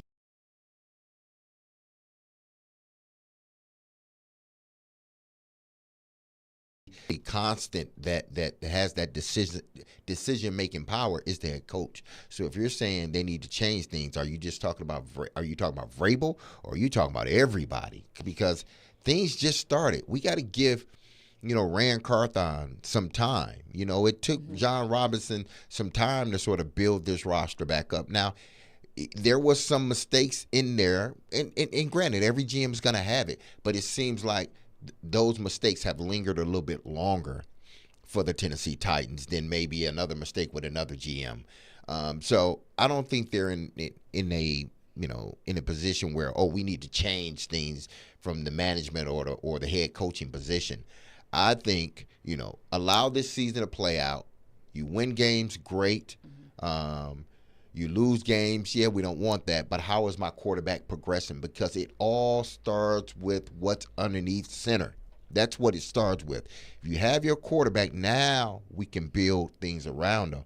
But if you build around them and never get that quarterback, you're going to end up in the same position you were with Ryan Tannehill. You just don't have that guy that can lead you to where you want to go. I'm not saying Will is that guy right now, but he's shown that he has something, and something good. So in the offseason, this is where I believe truly the Rand Carthon tenure starts, this offseason. Because now you've got a full year to evaluate this roster and then move forward and do the things necessary, you and Mike Vrabel, to make this a better roster going forward. And I do think there's a good bit of truth to fans having Vrabel fatigue. Yeah, I can understand that. You go through a skid like this, and you don't not point at the head coach, at some decisions that were made in the offseason, and not look at the guy who we believe has final decision-making power. I see it in the text line today with people saying, well, I'm sick of listening to his Vrabel press conferences. He's frustrating to listen to. He's rude to reporters. Things that maybe Titans fans would have thought were hilarious a couple of years ago because, Vrabel, classic Mike. And now it's getting old. And I get that when you're not winning football games, things get old really quickly. I'm not ready to say that Mike Vrabel should be fired. I'm not going there yet. But fans that think that, I don't blame them, and I understand where they're coming from. Let's take it to the bank coming up next. Caroline, Willy, D-Mase, 102.5, 106.3 The Game. Green right, Fox 2 run, double catch. He takes you inside the huddle through the eyes of a quarterback. Wide 85, thank. Catch ESPN NFL analyst Tim Hasselbeck every Tuesday at noon as he breaks down the big stories in the NFL. Buffalo, maybe Miami. And with the Tennessee Titans. The Titans might be like, we're interested in a 1-year, $1 million contract. Tim Hasselbeck is on Caroline, Willy, and D-Mase on 102.5 and 106.3 The Game and the Game Nashville app. The holidays are a time of celebration and Thanksgiving. It's a time to host friends and family in your home to enjoy good food and good times. The last thing you need is an unexpected issue. If you're planning a gathering this season, take a few minutes to bring out the home experts from Lee Company. For heating, plumbing, electrical, and all your home improvement needs, Lee Company has you covered. Visit LeeCompany.com and schedule your first appointment online. Lee Company, all you need. Predators fans, Brewhouse South in Cool Springs, Brewhouse Highway 100 in Bellevue, and Brewhouse West on Charlotte Avenue is your home for hockey action all season long. They are Predators approved and all the games are on, and they'll even give you the sound. Get awesome game day drink specials on Blue Note Bourbon and Black Abbey Beer. When you think hockey, think Brewhouse South in Cool Springs, Brewhouse Highway 100 in Bellevue, or Brewhouse West on Charlotte Avenue. Go Preds!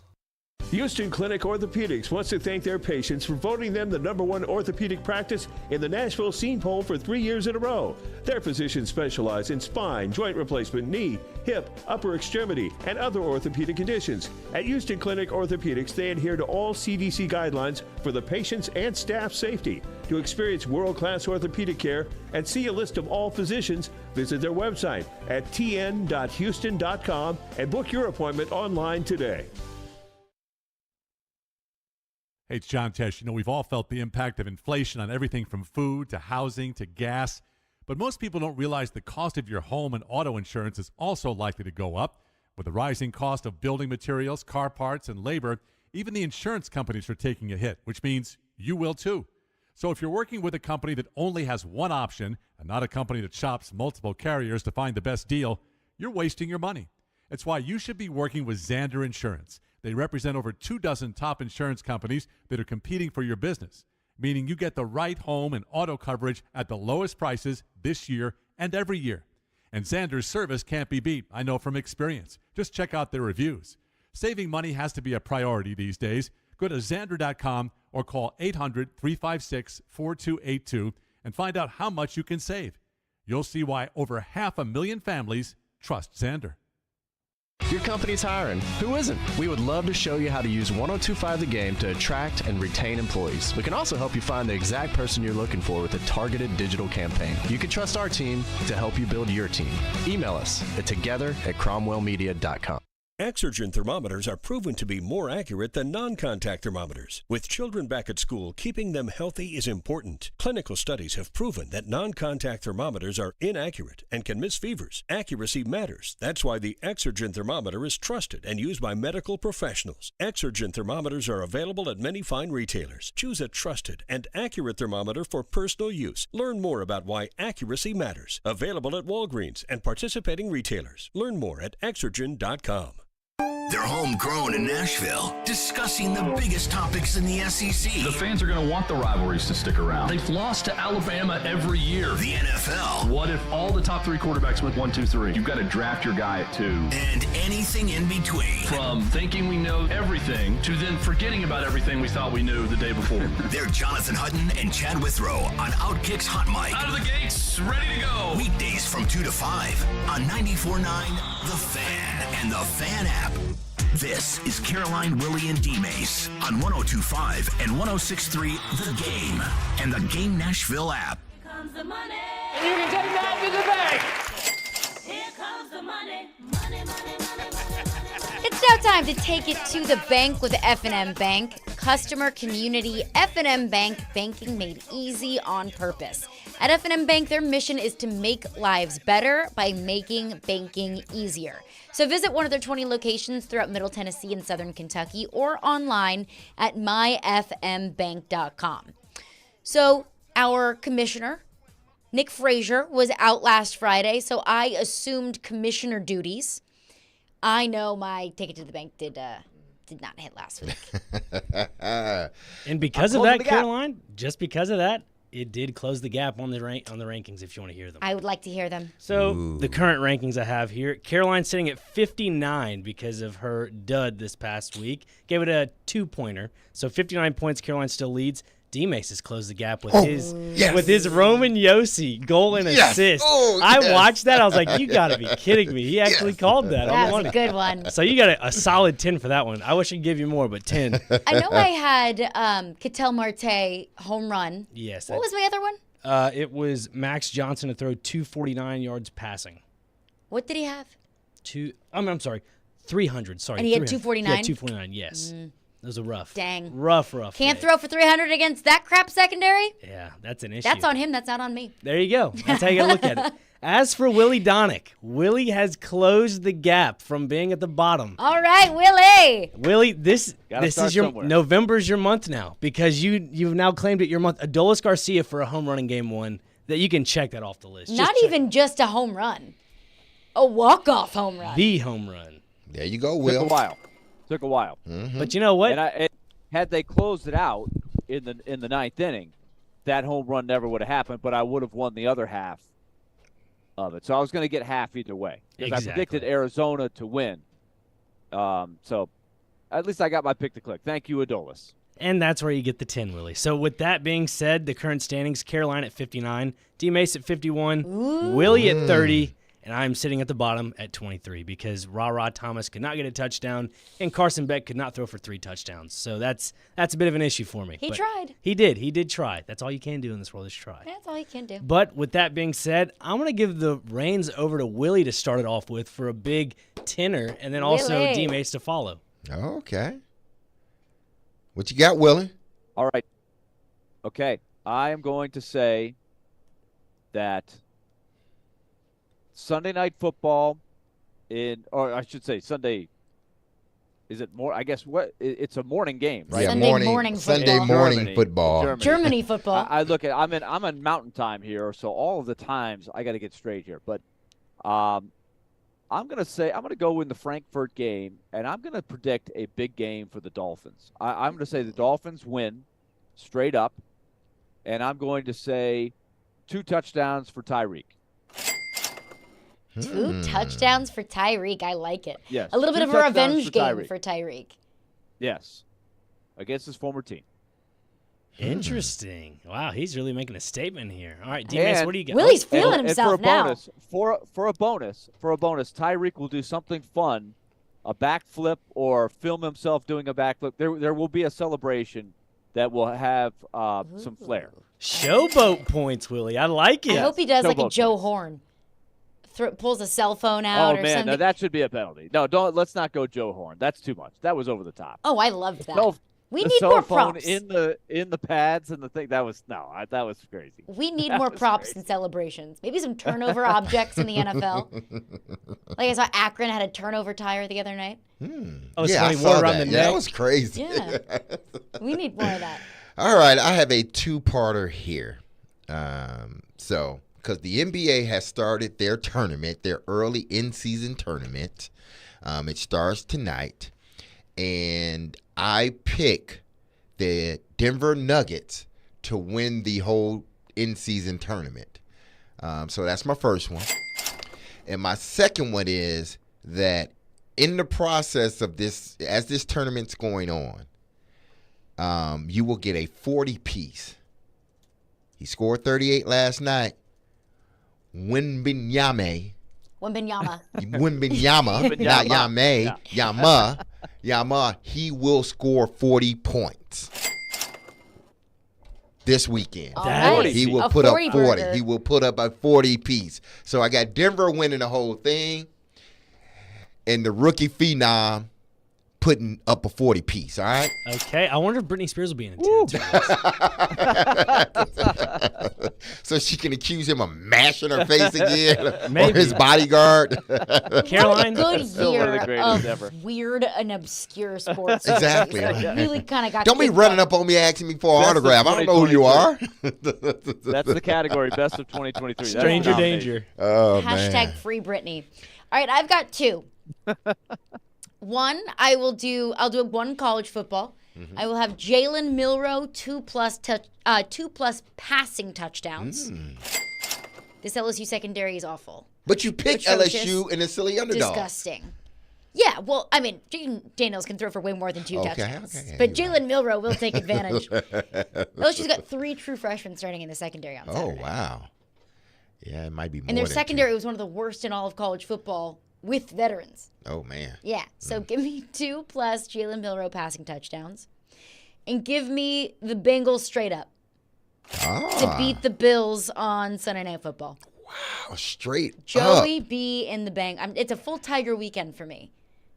Go Tigers. Bengals and the Tigers. She's kind of joining Jared with the, like, Jacksonville Jared, you know? She's kind of joining him with that, with just the Tiger theme. There What you is go. that about, Caroline? Did you plan that on purpose? Well, I did It's go all to about LSU. Joe Burrow. Well, I know that, but I'm just saying, but, like, even the Bengals? Yeah, give me the Bengals straight up over the Bills. I think the Bengals are feeling themselves. Got an LSU vibe on the Bengals too with the Burrows There you go. and Chase. It is Cincinnati is Baton Rouge 2.0. This is very true. Well, I guess that leaves me to go last here. Nick, take it to the bank. Yeah, I'm really not sure where to go with this. You know, now that, you know, baseball is over with, hockey starting up, NBA starting up, I'm going to go to college football. I'm going to take, I can't believe I'm saying this, but I'm going to take Iowa to win by 14 or more points against. You think Iowa can score 14 points? I think so. I know that sounds crazy, but I'm gonna go out there. Exactly. Can they? I saw a article the other day about Iowa's offense and how they're just barely getting over the edge of just scoring the right amount of points, and I'm just like, you know what? Maybe this is the game where they score 14 or more points. And then as for the NFL, You're saying Wrigley Field is going to be their venue to get the offense going. You realize they can't just like throw the ball over the ivy and get extra points. It's something with the ivy, Willie. It's just like it's like a hypnotic. I don't know. It's just something crazy about it. I think Wrigley's the place to do it. But as for the NFL pick I have, it is going to be. I was torn in between about this, but we're going to go to the Kansas City game. Tua to have 3 passing touchdowns, and you know what? God, Willie kind of took the brownie points there of just Tyreek. So let's go with Jalen Waddle to do his little waddle dance when he scores. I do love that dance. Yeah, let's go with that. Okay. There we go. Nobody's feeling the NBA, huh? Nobody's feeling a little tournament. Oh, of the I NBA. love that. I love your call. I love your call. I would. There are some premier matchups too in the NFL, like Cowboys, Eagles, Yes. Bills, Bengals, Chiefs. Chiefs Dolphins. I mean, I'm so upset that one's in Germany. Germany. I So know. early in the morning. That has no business being in Germany. I gotta watch that game at 7:30 a.m. Goodness, Willie. in Calgary. Is that game even gonna be on? What? I'm in Canada. Can I watch my games? I don't know, man. I can't tell you. I'm gonna get the CFL playoffs or something. I'm gonna get the Calgary Stampede. Let's go Saskatchewan Roughriders. Let's go Rough Riders. Can I be honest? What's that? I do not understand the NBA in-season tournament in the States. I'm still trying to figure it out myself. Don't worry about it. I'm still trying to figure it out. I'm gonna give. I'm open-minded. Let's give it a hoping chance. Is that it works. new? That's new, yeah, it's right? just started brand this new, yeah. season. You know, Do the games count in the standings? I think it does count in the standings. I'm not sure. See, they haven't been vague about it, but I haven't followed like the I haven't tournament paid attention. process, Yeah. how it goes. But listen, they tried it with the All-Star game. It didn't work. Now the playing game, that is working. I think everybody loves that. Yeah. It'll be interesting to see how players and fans of the NBA likes, this tournament during the, beginning of the season. Here's a bold one for you, D-Mase, that maybe you could throw out there. Will James Harden be traded by the end of the tournament? Again. Will James Harden be traded by the end of the day? Yes. What's the odds on that one? Minus 500. Oh, man. That's going to do it for us today. We'll be back Monday morning at 11 a.m. Stillman & Company. So next. Be love and love on your people. Have a good weekend. Peace.